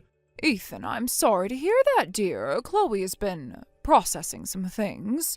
She needs to do what's right for her future. Don't give me that. This isn't about Chloe's future. This is about your outdated, elitist views on what constitutes a suitable partner for your daughter. That's a very harsh accusation, Ethan. I only ever wanted what's best for Chloe's happiness and security. Security? You equate security with a fancy job title and a fat bank account. You completely dismissed me and my profession without even trying to understand who I am or what I'm building. I assess the long-term prospects, Ethan, as any concerned mother would. Carpentry is a commendable trade, but it doesn't offer the same stability as other professions. Stability? I'm building a business from the ground up. I'm creating something lasting. That's more stable than relying on a corporate paycheck that can disappear with the next downsizing. You wouldn't understand that kind of dedication. Dedication is important, but so is financial predictability. Chloe deserves a partner who can offer her a comfortable life without constant uncertainty. And you think I can't provide that? You judged me based on a label. You didn't ask about my income, my client base, my future plans. You just saw carpenter and wrote me off. I made observations based on the typical trajectory of such a career. I was looking out for my daughter. You were looking out for your social standing. You didn't want your daughter with someone who might not impress your country club friends. Oh, that's outrageous. I care deeply for Chloe's well-being, not some superficial social game. Oh, really? Then why the thinly veiled disapproval from the moment we met? The way you emphasized trajectory and stability with that condescending tone? I'm not stupid, Eleanor. I felt it. I was merely trying to understand your ambitions, Ethan. My ambition is to build a successful business doing what I love and to build a life with someone who appreciates me for who I am, not what I do for a living. Apparently, Chloe doesn't share that vision anymore, thanks to you. I had no intention of interfering in their relationship. Chloe made her own decision. Oh, she made her own decision, all right. A decision heavily influenced by your constant concerns and your not-so-subtle disapproval. You planted the seeds of doubt in her mind, and now here we are. I simply offered my perspective as someone with more life experience. Your life experience is rooted in a world where status and wealth are the ultimate measures of a person's worth. You wouldn't know genuine hard work and the satisfaction of creating something with your own hands if it slapped you in the face. That's uncalled for, Ethan. I have worked hard for everything I have. I'm sure you have, but you look down on those who work with their hands. You see us as less than. Well, let me tell you something, Eleanor. I'm proud of what I do. I have integrity, I'm honest, and I loved your daughter. Something your fancy friends might not always offer. I won't engage in this kind of personal attack, Ethan. My concern was solely for Chloe's future. You want to talk about the future? Let's talk about connections. You know, Chloe mentioned you work at Sterling Investments, Senior VP, right? Yes, I do. It's a reputable firm. Reputable? You know who else is reputable? My uncle, David Miller. Ever heard of him? David Miller? The CEO of Sterling Investments? That's the one, my uncle. I was actually planning on telling Chloe about our connection after we got married. Thought it would be a nice surprise. Shows what I knew. Ethan, I had no idea. Chloe never mentioned you had family at Sterling. No, she didn't, and you made sure she wouldn't have a future with someone who does. Ironic, isn't it? The man you deemed unsuitable is connected to the very top of your social and professional world. Please, Ethan, I may have misjudged you. I was only thinking of Chloe. I truly didn't realize. You didn't realize because you didn't care to look beyond the surface. You saw carpenter, and that was the end of the story. Well, here's the rest of the story. Your prejudice just cost your daughter a relationship with a man connected to the CEO of your company. Think about that, Eleanor. I deeply regret if I said anything that influenced Chloe's decision. That was not my intention. I might have been overzealous in my concern for her future. Overzealous? You systematically undermined our relationship because you didn't think I was good enough. You poisoned Chloe's view of our future together. Don't try to backtrack now that you realize there might be consequences. Is there anything I can do to perhaps talk to Chloe? No, Eleanor, you've said enough. Chloe made her choice and it's clear where her priorities lie. Your approval meant more to her than what we had. You should be proud. Goodbye, Eleanor. I won't be contacting you again.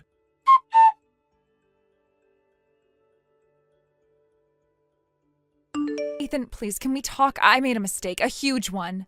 Chloe, what do you want? I thought we said our goodbyes. I've been thinking nonstop. My mom, she got in my head.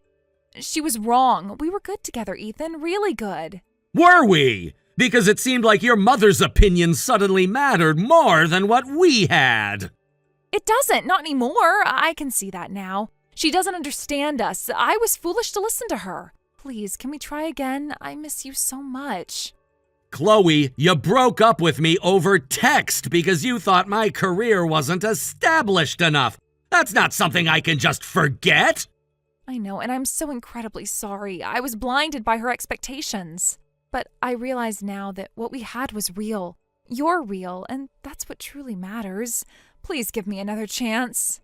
I appreciate you saying that, Chloe, but in the time since we broke up, a few things have happened. Things that have made me see things differently, too. What things? Tell me. Maybe I can... My uncle, David Miller, he's been really supportive. He actually believes in what I'm doing. So much so, in fact, that he's planning a massive investment in my carpentry business. This isn't just about building furniture anymore, Chloe. This is about scaling up, expanding. Your uncle? The CEO of Sterling Investments? He's investing in your business? I had no idea. No, you didn't. And frankly, after the way you and your mother treated me, I don't think it's something you deserve to be a part of. I'm moving forward, Chloe, with or without your mother's approval. And definitely without someone who doubts my potential based on my profession. So, that's it? You won't even consider giving us another chance? I'm begging you, Ethan. I love you. I loved you too, Chloe, but you let your mother's prejudice come between us. I deserve someone who believes in me from the start. Goodbye, Chloe. Ethan, please, don't do this.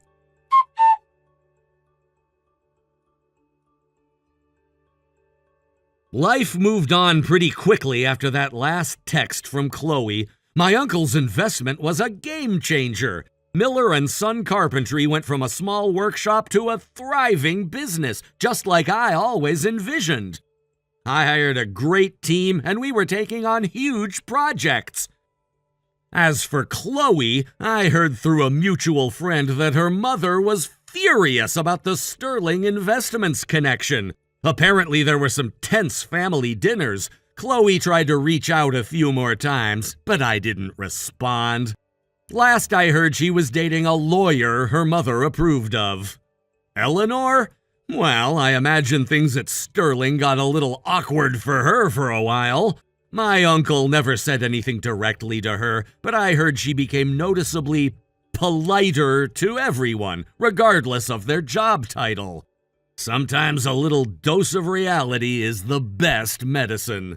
I eventually found someone who appreciated the solid foundation I was building, both in my work and in our relationship. Thank you for watching. Please subscribe and hit the like button. See you next time.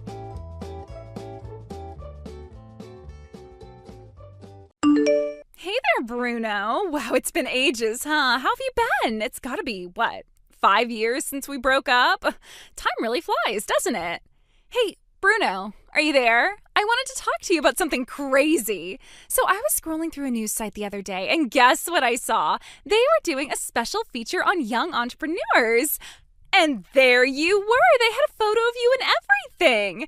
At first, I was like, wait, no way. But then I was like, Oh my God, that's definitely him.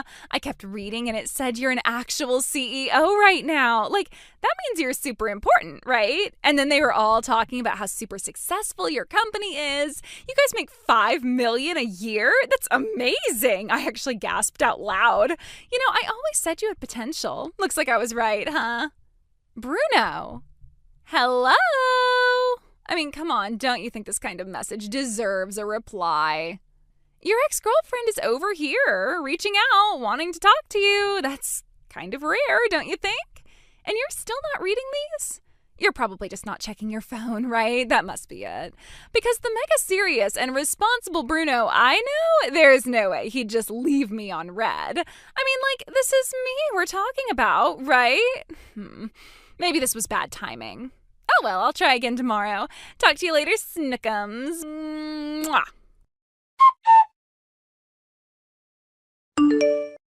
Cindy, please, I need you right now. This is not a joke, not a drill.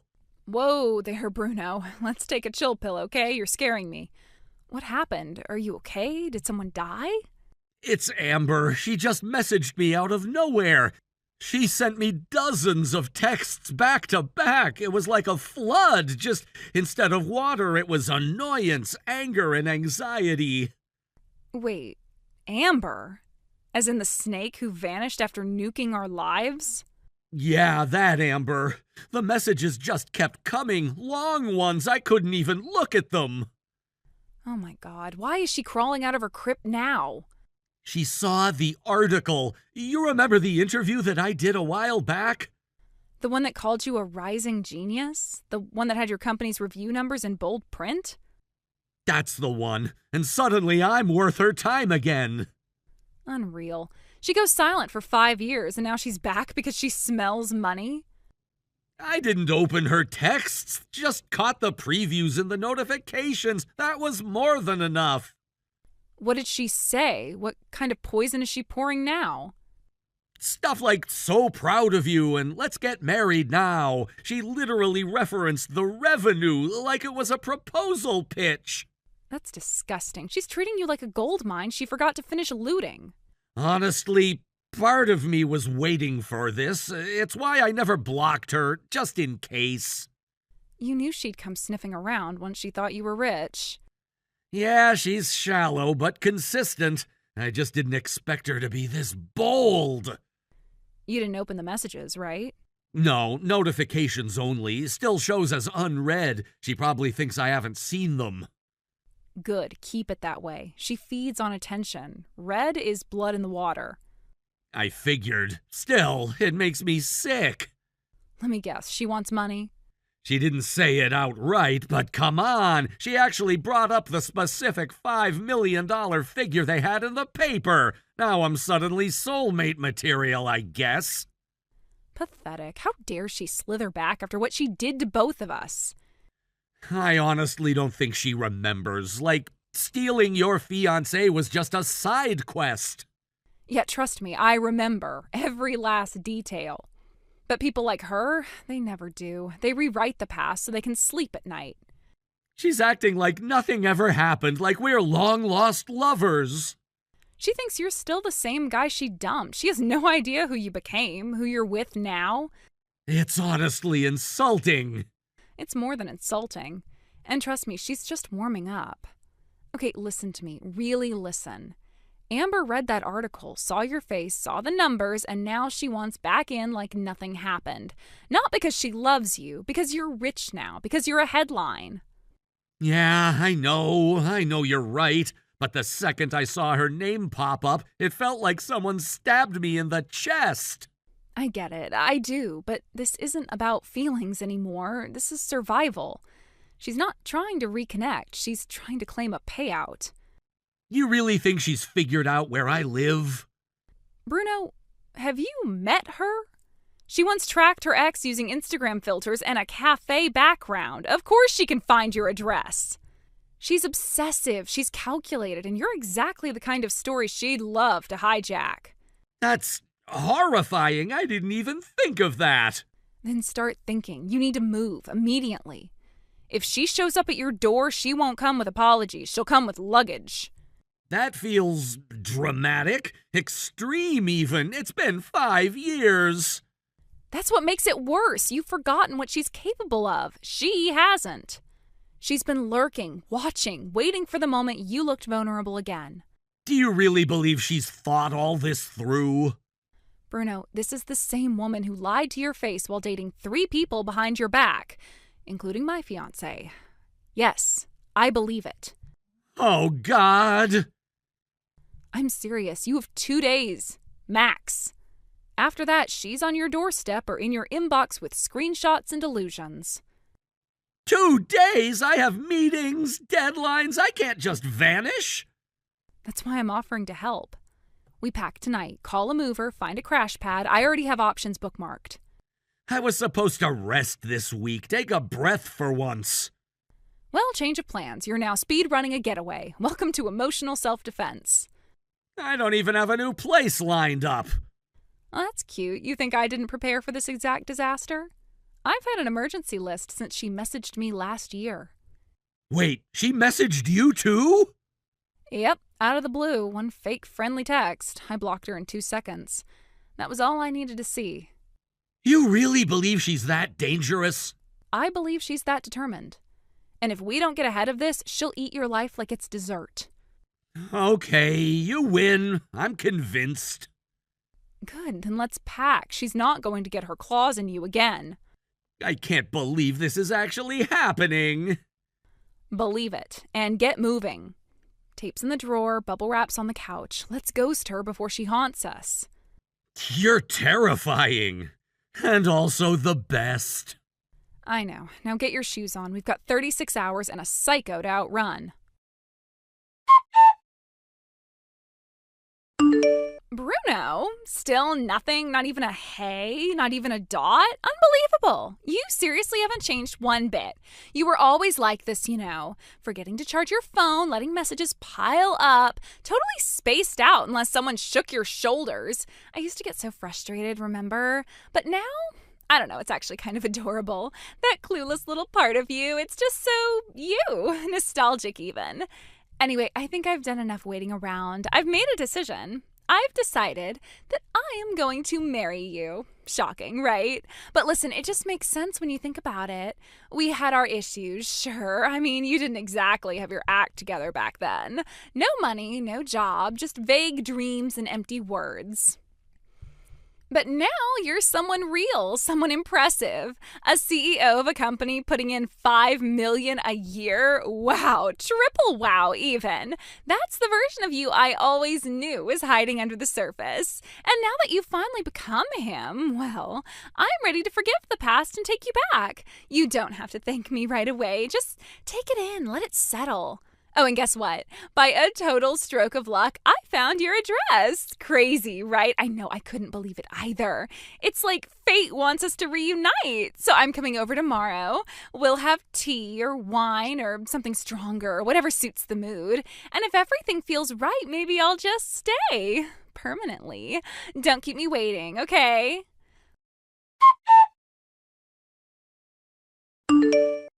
Bruno, still no reply. This is getting kind of silly, don't you think? Like, seriously, it's been days now, and you still haven't even read any of my texts. What in the world is even going on here? I mean, come on, there's no way you haven't at least glanced at them by now. Oh, I get it. You're pretending you haven't seen them. You're planning some kind of romantic surprise, right? Oh, that's just like you. You're always so dramatic, but honestly, I'm touched. That's enough playing around, though. Let's get serious. I'm heading over this afternoon, okay? I should be there around 3, give or take. Make sure you're home. Also, I'd appreciate it if you could have some money ready. Nothing crazy, just, a little something to celebrate our reunion. Let's call it love money, something sweet and symbolic. To keep it simple, 5 million yen should do. It's really not that much for someone like you now, right? I'm not being unreasonable. This is a special occasion after all. Honestly, I still can't believe how far you've come from that clueless boy I used to babysit emotionally to this impressive CEO level man with a high rise and a fortune. You're welcome, by the way. I always knew you had potential. As your fiancé, yeah, I'm just going to start saying it, I think it's fair to expect you to check my messages every single day. I mean, how else are we supposed to plan our future together? Oh, and just so you're aware, I already terminated my lease. My apartment's cleared out, and my stuff's being delivered to your place tomorrow, so please make sure there's space for everything. You can clear out one of the spare rooms for me. Or actually, I think I'll just take yours. You've kept me waiting for long enough. It's about time we started living like a real couple. Hold on. What do you mean, my apartment? You said you'll be here in 2 hours? Are you serious right now? Of course I'm serious. I told you I found your address. I double-checked everything myself. You weren't saying anything, so I figured I'd take the initiative. I'm literally on the train as we speak. You're on the train to a place I never invited you to with zero reply from me? You thought that was okay? Come on, don't act so shocked. You're just playing coy. I know you've seen my messages, probably through the notifications. You're trying to pull some romantic, surprise me in person kind of thing, right? Well, guess what? I beat you to it. Okay, no, you've got this completely backwards. I don't live there anymore. I moved out. Excuse me? Since when? Why on earth would you move out of a place that nice? Since you decided to show up uninvited and start referring to yourself as my fiancé. I'm staying at a hotel now. Everything's moved out. Then fine, tell me the name of the hotel you're staying at. I'll head straight there. We're meant to be together. Remember, I already left my apartment for you. Meant to be? We haven't spoken in 5 years, and you show up like this, unannounced, demanding money and calling it love? Why are you making this so hard? You're not a broke loser anymore. You're finally the man I always said you could be. So yeah, I'm ready to take you back. Right, because I'm no longer the freeloader you once couldn't stand. Now that there's money involved, you magically remember me? Don't twist it. You quit your job out of nowhere and just stopped. What was I supposed to think? You looked completely useless. What you saw was me building a future. I left that job to launch a startup, the same company that's now getting featured in news articles. Wait, what? Are you, for real right now? Yeah, I told you as much back then. You just never cared enough to listen. You thought I was some useless dropout? I quit that job because I was building something. That company you read about, the one with the article and the photos, I helped create that from the ground up. Wait, what are you talking about? You quit to start a company? Yeah, me and 3 college friends, we founded it together. It's right there in the article if you bothered to read beyond the headline. I didn't know that. I seriously didn't. I thought you just checked out, that you gave up. You never told me. I did tell you. I told you over dinner, remember? The night you rolled your eyes, called me pathetic, and stormed out halfway through the appetizer? That's not fair. You didn't explain anything clearly. You just said you were quitting. You didn't say it was part of some plan. I thought you were turning into one of those bitter unemployed guys who sits at home all day. You didn't give me the chance. You heard the word quit and tuned out everything that came after. You already decided who I was and walked out like I was garbage. Okay, maybe I jumped to conclusions. But can you really blame me? You weren't exactly great at communicating back then. No, you just weren't interested unless I was already successful. That's not true. Look, the past is the past, right? We were both immature, we both made mistakes, but now we're different. You've grown into someone incredible, and I've been thinking about everything. Let's start over. I mean it. Let's get married. For real this time. No more misunderstandings. No more walking away. Let's just do it. You and me. Clean slate. You really think we can just wipe the slate clean after everything you did? It's not like I meant to hurt anyone. People grow apart. That happens. You didn't just grow apart. You dumped me because you thought I had no future. You called me a leech and walked out without even hearing me out. Then what? 2 weeks later, you hooked up with my sister's fiancé. It wasn't like that. He and I just clicked.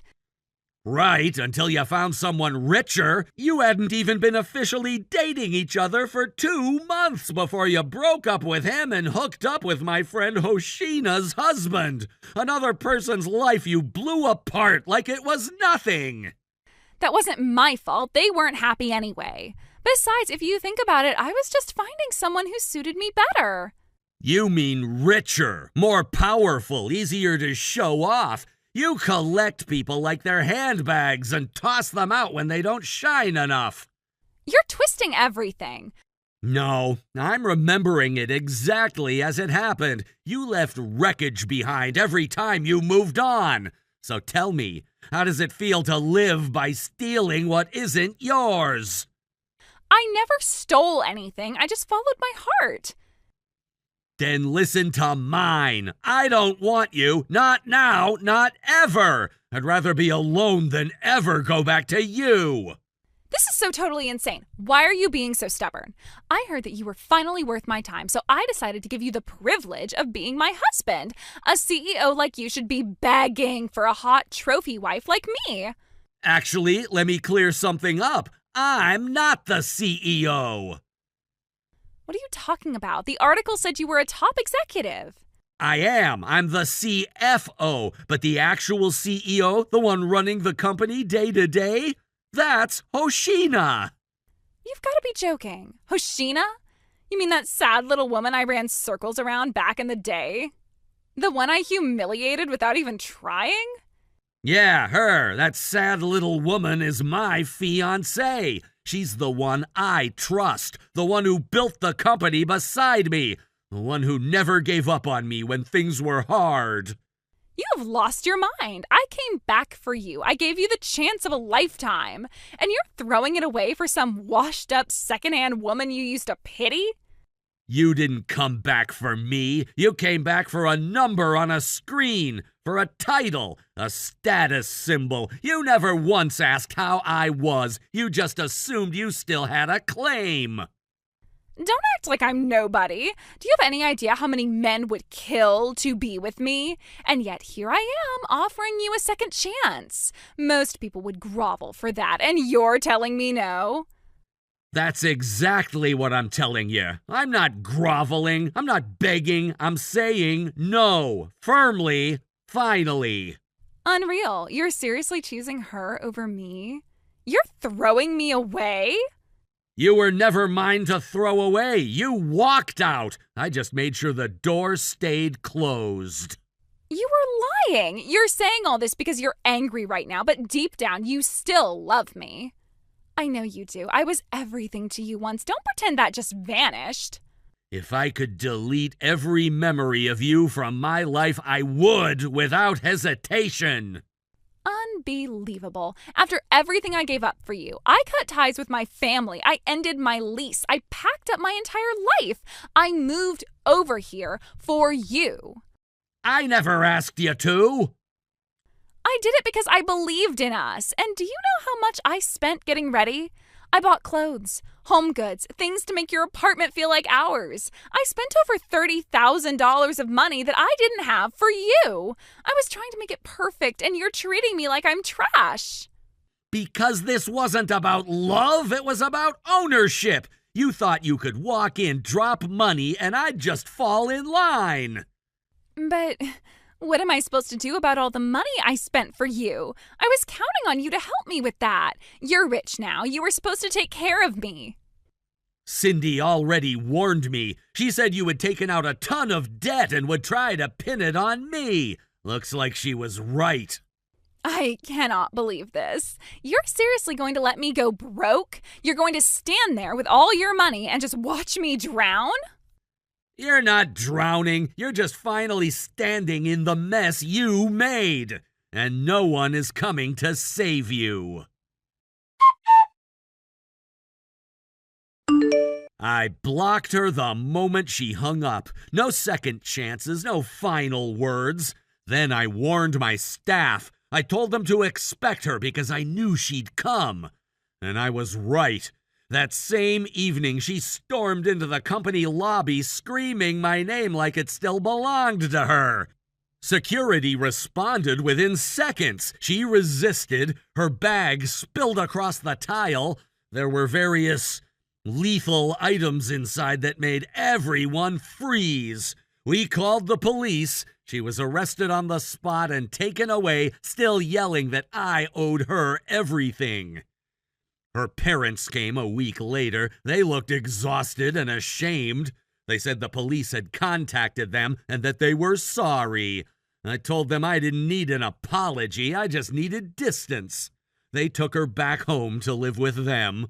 She's under their vigilant watch now, working off her debt day by day. And me? I go home to peace, to Hoshina, to a life I built with someone who never once tried to claim me. For the first time in years, I finally breathe easy. Thank you for watching. Please subscribe and hit the like button. See you next time.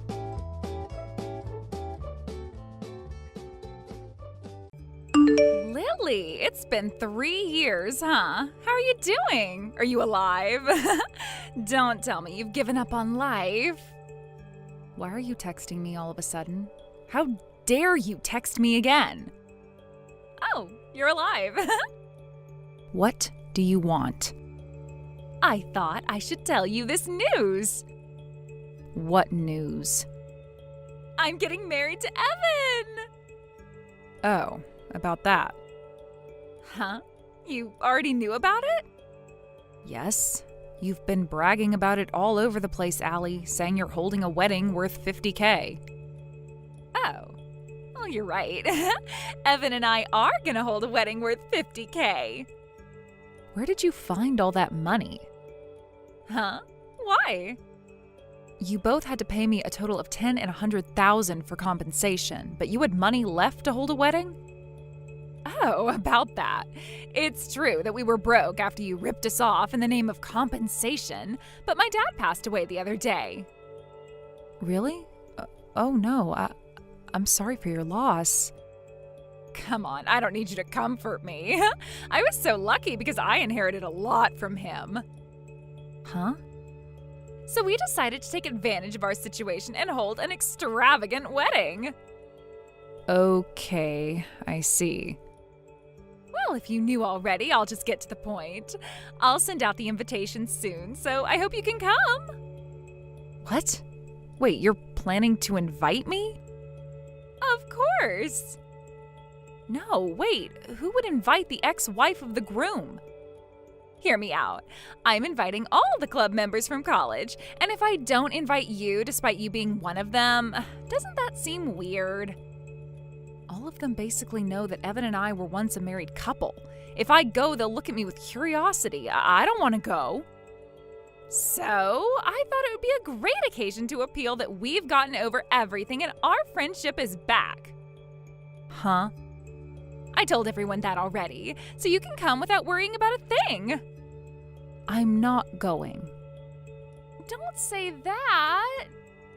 First of all, we're not back to being friends. Our friendship is gone forever. I'll send you the invite soon. I told you I'm not going. Hey, why did you send us back the invitation saying you'll be absent? You promised that you'll be there. Are you too dumb to read our message history that happened just a few sentences ago? But you received an invitation. Don't you feel like you should be present to be nice? No way! Either way, I already had plans on the day of the wedding, so I can't go. What? Do I have to tell you which is more important, your plans or a wedding? Nope, my plans are more important this time. Why? I've been telling you that I won't be there since the beginning. What are you surprised about?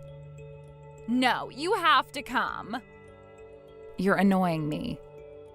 I need you to come. Why? The club members from college all sent us back the invitation saying they'll be absent unless you come to our wedding. Oh, gee, really? Did you do something, Lily? It's nothing, really. They asked me if I really got back to being friends with you and if I'm going to your wedding. So I told them everything you texted me and replied that there's no way I'm going. What? It's everyone's decision that they chose to be absent. What? What the hell did you do? Huh? The most important part is that we made up and are back to being friends. Okay, I have no other choice. I'm going to your house directly. Huh? Why? I will make you write that you're going to be present at the wedding no matter what. If I can show that to the club members who are planning to be absent, it would prove that you're coming. You think they'll also be present if you do that? Yep. I doubt it's going to work out so easily. First of all, I don't want to sign that I'll be present. I'll visit you in a few days. Don't you dare try to escape. Then let me be completely honest with you. I'm abroad on your wedding day. Really? He got a job transfer abroad, so I'm following him. On the day of your wedding, I'll already be in our new house abroad. Well, then you can just come back for my wedding. Huh? Okay, decided. Wait! Lily, what is going on? Huh? What? I'm asking you for an explanation. What about? You're gonna get married to Joseph? Huh? No way. Why would I marry that bastard? That's a big no from me. Hey, don't badmouth Joseph. What? Joseph was the most handsome out of all my exes. A normal girl like you doesn't deserve him. Give him back to me. What are you saying? I know that Joseph is your ex, but I thought you were getting married to Evan. You don't make sense. Don't change the topic. You said you were going abroad preparing for your marriage. I can take your spot. What? I can't bear it if Joseph is leaving the country. I'll give you back Evan. Joseph is mine. It's unfair that you're the only one ending up happy.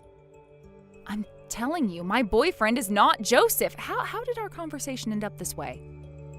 So you're gonna lie to me until the very end, huh? Okay then, I'll steal Joseph back from you. Calm down. You better be prepared. Lily, Joseph is mine. Huh? What is going on? To sum it up, I got back with Joseph. Huh? You guys really got back together? Yes. Now you have no other choice but to give up on getting married to Joseph. Gosh, I got blocked and I couldn't get in touch. Within 2 weeks, all this happens? What are you so surprised about? Joseph was mine and you should give him back to me. Okay, I've returned him to you. Huh? Well, it's weird to say that I returned him to you, but I guess this is why I didn't see him for the past 2 weeks. Thanks for getting rid of my stalker. Huh? Stalker? Actually, since I got a divorce with Evan, Joseph has been making a move on me. But I knew that he was after my family's money, so I never took him seriously. Family's money? It looks like Joseph is in a lot of debt. Debt? After he got to know that I would be following my boyfriend abroad after his job transfer, he started being even more annoying. Huh? Then, when Joseph was talking at the door of your house... I guess I was telling him to stop following me around when he was waiting for me in front of my house. What? I see. You misunderstood seeing that. Oh, by the way... Huh? You inherited some money from your father, right? Have you checked the balance left in your bank account? Huh? Why do you bring that up now? I just told you that Joseph is in debt. Did you tell him about you inheriting money? Oh, I'll go check my balance right away. My balance. It was 0. Huh? The money in my bank account. I used to have nearly 200K, but it's all gone now. Oh, I knew it. What should I do? I can't pay for my wedding now. Right, it was scheduled for the beginning of next month, right? Hey, Lily, can I borrow 50K? Huh? You're asking me? Because Well, I guess you can't tell anyone. Your bad habit of stealing showed again, and you cheated on your husband right before your marriage, and he stole all your money you inherited. At this point, Evan would also dump me. Oh, I think you don't have to worry about that. Huh? Oh, you didn't know? He can't make anyone pregnant. What? But he wants a boy who can be the heir. As long as the father is from the same family, they don't care who the baby's father is. What? Yeah, it's pretty surprising, right? It was so hard for me too when I just got married. When I visited his parents' house, some guys would actually try to harass me. But after tackling them to the floor, they all stopped. Oh, you're a black belt in judo. Yep, I never thought it would come in handy in this situation. So, well, the thing is, considering what I did, Evan's family was saying that they preferred someone experienced and carefree like you, and were all being mean to me when I got a divorce. Huh? Well, it depends on how we think about it. They're a pretty unique family, but you're welcomed by them, so good for you. Pretty unique, more like abnormal. I can't marry into a crazy family. Goodbye. No. Hey, Lily. After that, Allie asked to break off their engagement, but all of his family, including Evan, knew that she was in a relationship with Joseph. After they made sure she was not pregnant, they refused to wait until the wedding and got officially married by paper. Half a year later, I heard from my friend that Allie got pregnant. At first glance, it seems like she was living a happy marriage life despite stealing someone's husband. But in reality, it seems like Evan's family paid for the wedding after they let her off the hook for cheating on him with Joseph, and after he took all of her inheritance. Thinking about all the things that happened behind the scenes, it gives me shivers. Joseph was arrested soon after that, but the $200K that fortunately came back ended up going to Evan's family. Thank you for watching. Please subscribe and hit the like button. See you next time.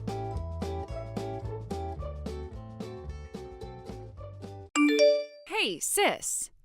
Oh, Selena. What? You left Jade in front of my mansion again. The manager contacted me just now and told me that Jade ran around the garden and made a mess. Oh, it's good that he's energetic. Huh? It's normal for 3-year-olds to be that energetic. What are you saying? He was just scolded for drawing on the mansion walls the other day. I really had to show my sincerity and apologize so many times. If he causes more problems, I wouldn't be able to live at this mansion any longer. So please stop. I've been telling you that I am asking you to take care of my child while I'm away. The things that happen while I'm away are all your responsibility. You're the one who's leaving your child with me without my permission. What's the problem? You're always at home anyways. I work from home. It's not like I'm free to do anything I want at home. First of all, Jade is your ex-husband, Kane's son. I gave birth to his son, which you weren't capable of. To show some gratitude, can't you at least take care of our child sometimes?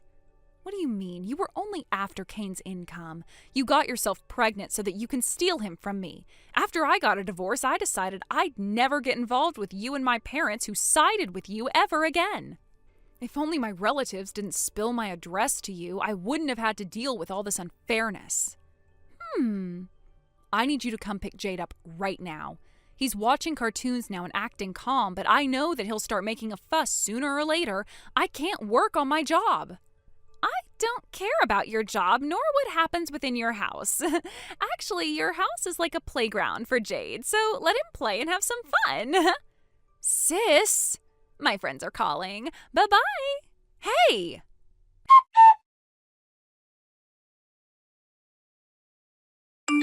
Sis! Gosh, again? Why do you leave Jade all the time? What's funny? He caused some trouble directly to the residents of the mansion today. What did he do? I don't know where he got it from, but he threw a ball of dirt to a man wearing a suit. Oh, no. The manager contacted me again, so I'm the one who has to apologize again. You're Jade's mother. Can't you educate him more? I've really had enough. I told you, while you're taking care of him, he's under your supervision, and it's your responsibility. It's so much trouble that you left him with me without my permission. I don't remember ever agreeing to take care of him. But you're there with him right now. Come and pick him up. I'm on the bullet train right now, so I can't. Bullet train? I'm going on a trip with my friends starting today. I'll come back after a week, so look after Jade until then. What are you saying? You can't just say that all of a sudden without any prior notice. I can't do anything even if you say that. Sis, bye-bye.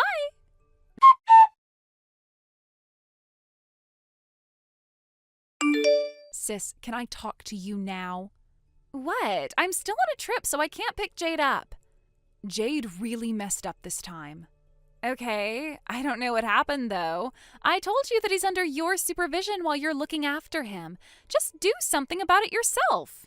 He broke a computer. Computer? You have to compensate. Oh, makes sense now. How come you're reacting so casually? I bet your computer only costs around $500 or something. You're overreacting for just a single computer. Plus, he's the son of Cain, your ex-husband, who you used to love, so just forgive him. And stop texting me over something so small. It's not my computer. Huh? Sis, I think this is a huge deal. Huh? What do you mean?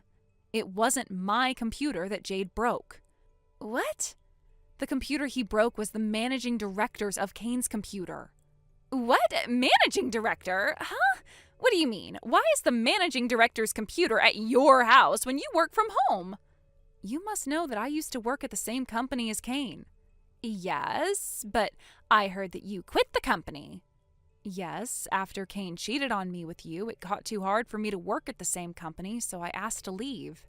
The CEO and managing director, who appreciated my skills, offered that they'd hire me as part of an outsourcing program as I worked from home. Since then, I work my job at home. That gave me the opportunity to build a friendship with the managing director. And the other day, he asked me to check on his computer because it was acting weirdly. Don't tell me that computer was... Yep. Just now, he came to pick up his fixed computer, so when I brought it out from my workroom, Jade took it away, suddenly running from the side towards the balcony, and then he dropped it to the ground. It's concrete beneath our mansion, so the computer was ruined into pieces. It didn't survive the fall, obviously. No way. The only fortunate thing was that no one was beneath our balcony then. Someone could have died. Hey, don't say something so scary. You understand how horrible his actions were, right? But you know. Are you telling me to go easy on him because he's just a child? Exactly. It's what a 3-year-old did. Tell your managing director that it was a relief that it was only his computer that got broken, okay? Listen, we invited Cain over. What? If you, his mother, is acting that way, we have no other choice but to call his father. No way. Are you serious that he's there with you right now? I really didn't want to see him, but I had no other choice this time, so I got over it. Cain is now apologizing to the director, and he just finished signing the promise saying he will compensate for the computer worth $3,000 no matter what. $3,000? It was a pretty high-grade computer. No way. And Cain just told me that the place you told him that you were taking Jade to while you were away was our parents' house, huh? What? He said you told him that you always asked our parents and your mom friends to take care of Jade. But how come you always make me look after him? That's, our parents suddenly said that they couldn't look after him, so I had no choice. According to Cain, I was the person you should never ask for help from, but for the past month, you've been making me take care of him so often, right? No, So I told Cain to go check his balance in his bank account and the usage history of his credit card. Huh? Cain went back home once before coming to my house and found out your usage history. He said he sensed that you were cheating on him. No, that's not true. The balance of your shared bank account used to be around $20,000 half a year ago, but now there's only $1,000 left apparently. No. I wonder what you used it on. No, you're misunderstanding. No need to explain to me. The only thing I want you to do is apologize, compensate for the director, and come pick Jade up as soon as possible. That's it. Talk to Kane about your future. Listen, I suggest that you come back from your trip as soon as possible.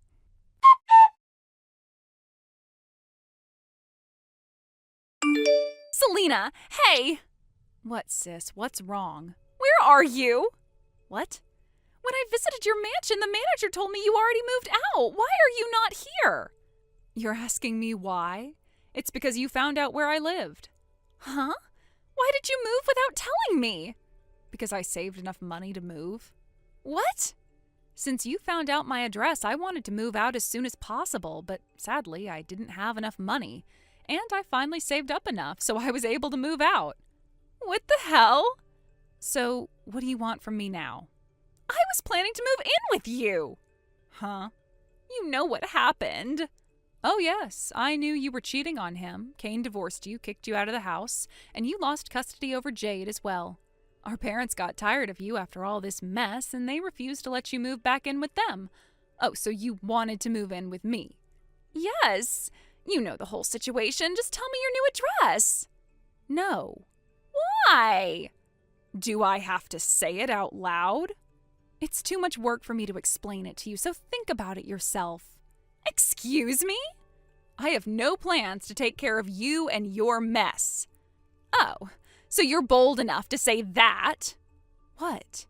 You said you had personal connections with the managing director, right? So what? If you don't want his wife to find out about your passionate relationship with him, you know what you have to do. She's single. What? And she's a straight woman. Huh? She's just a great friend of mine. You being a cheater doesn't make me the same as you. Hey, then where am I supposed to go? Not my business. Bye. Hey, Selena!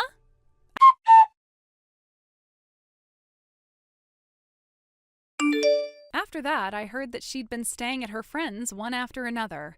But because she wasn't paying the compensation money and child support she was supposed to pay, her friend, who knew what was happening, caught her when she visited her for help. Looks like she was forced to get a live-in job under one of Kane's relatives. As most of her income is used to pay for compensation and child support, she's been living a very impoverished life. On the other hand, Kane called me asking if we could get back together on the phone. He said, Jade is also close to you, so I want you to become his mother. So, I'm already married. My husband is just working abroad for a year, I replied, and I heard a loud cry from the other side of the phone. Then I quickly blocked his number. Thank you for watching. Please subscribe and hit the like button. See you next time.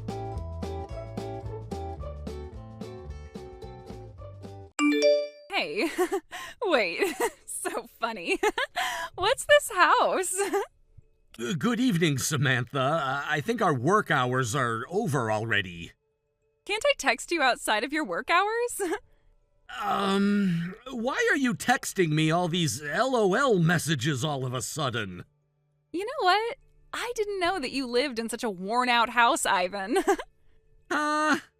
I coincidentally passed by your house just now, so I took a look out of curiosity. But I was so surprised. You knew where I lived? I saw you walking the other day, and I kind of followed you. Okay. I always thought you were on the poor side, but I didn't know you were this poor. I think you can make a living if you don't spend too extravagantly, considering our salary. Don't tell me you're in debt. You think my house is that worn out? Yep, your house is so worn out. It's pretty clear at first glance. It's my first time to actually see such a worn-out house with my own eyes. I don't think it's that worn out. I guess your senses are just adjusted to your poorness. You think so? You usually wear suits to work, but I heard you wore all those cheap brands that scream cheapness on your days off, right? You're definitely poor. I wear those brands like Uniqlo because it's comfortable to wear. First of all, I don't understand luxury brands.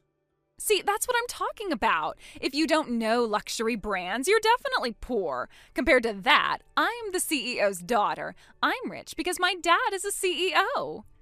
Okay, so what? These values are only learned through the environment you grew up in. It means a poor guy like you can never be a part of our world. You should be thankful that you're allowed to breathe the same air as me when you're so poor and from the lowest part of the social hierarchy.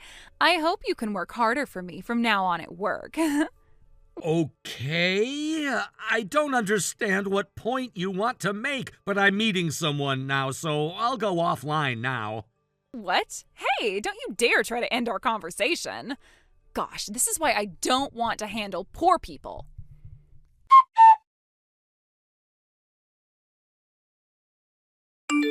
Hey! Hey! Oh, Samantha, I haven't seen you anywhere. Are you at the smoking room again? It's none of your business. Boss was looking for you. That's not important. Is it true that you made Company A sign a contract with us? Huh? Oh, yes. Everyone said that the guy in charge of marketing was too stubborn to persuade. I didn't give up, and then finally he agreed to listen. At last, he signed a contract with us. Then now I can be in charge of him. What? Come on, hand over the contract details. Wait, what are you saying? This is a contract I got with my own effort. It doesn't make sense if I hand it over to you when there's no apparent reason. Listen, a poor guy like you shouldn't dare to talk to me like that. I don't think my financial status and my job are related in any way. Oh, my dad is friends with the CEO of our company. In more detail, he's the CEO of our client's company. Okay, so what's your point? Huh? You don't understand? As expected from a poor guy. All right, listen carefully. I have the power that a poor guy like you can never get. So, if you refuse to follow my orders, it's easy for me to get you fired. Okay, I see, but you can't change the person in charge. What? I'm very honored that Company A agreed to sign a contract because the person in charge liked my personality. If we changed the person in charge right now, I'm certain that they would feel disappointed. Oh, there's nothing for you to worry about. Why? Because it's me. The CEO's daughter, who is rich and elegant, is going to be in charge. If our client is stubborn and conservative, I'm sure that he is more interested in the elegant CEO's daughter than an impoverished guy. Elegant? There's no guy in this world who would complain about me who is full of feminine charms. Excuse me. So there is absolutely no problem. Our client is a woman? What? The first person who I had to talk to was a male department head, but they got us a separate employee when we were arranging to sign the contract, and that person was a female. Huh? Our conversation went longer than I expected, but I think you'll be in real trouble if you don't come back soon. Why? Today, there's a meeting for the collaboration project between our company and your father's company, where your father would also be present. Oh, you're right. You should come back very soon.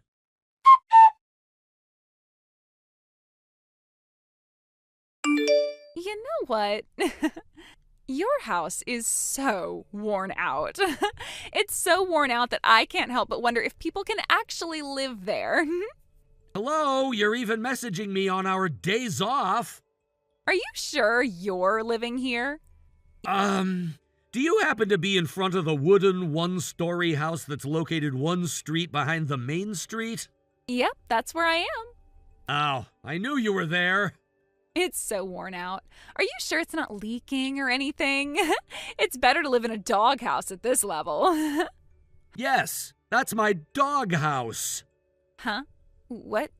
Doghouse? This? We have 3 big dogs at home, and that wooden one-story house is for them. Huh? To make it easier for us to leave when we go on a walk, we made another entrance facing the street where you're at. But because I want to meet my dogs as soon as possible, I would go into my house from that door.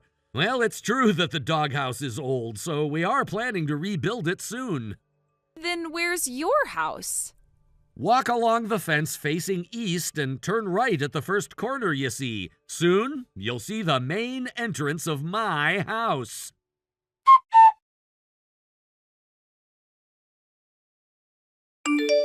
Wait a minute. How dare you lie, you poor guy?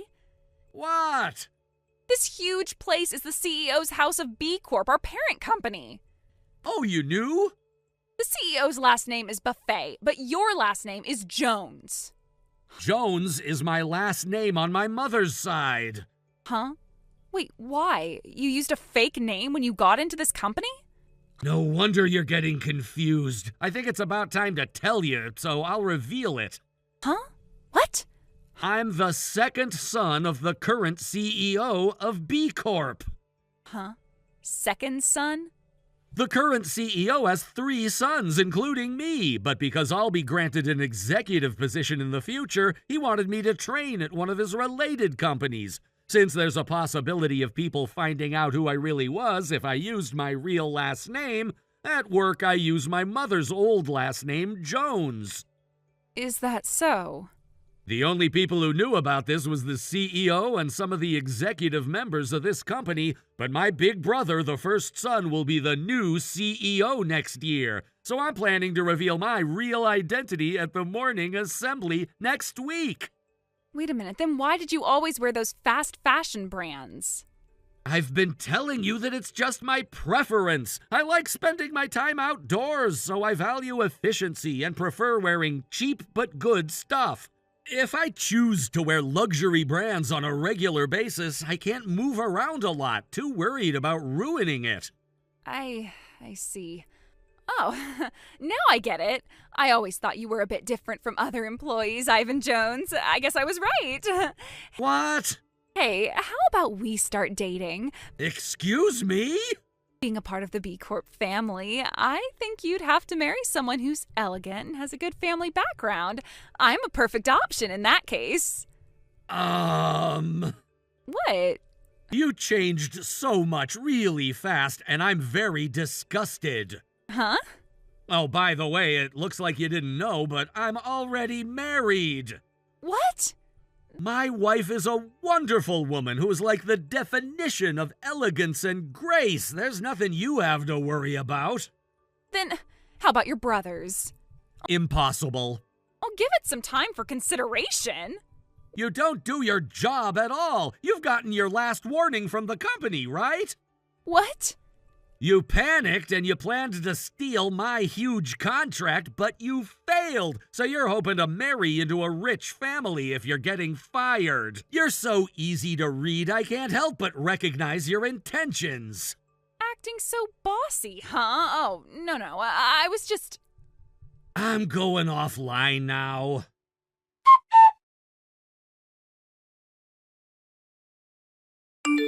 After this, she started ringing the doorbell endlessly, but as soon as I told her that I can see her through the CCTV and that I'll call the police on her, she quickly went home.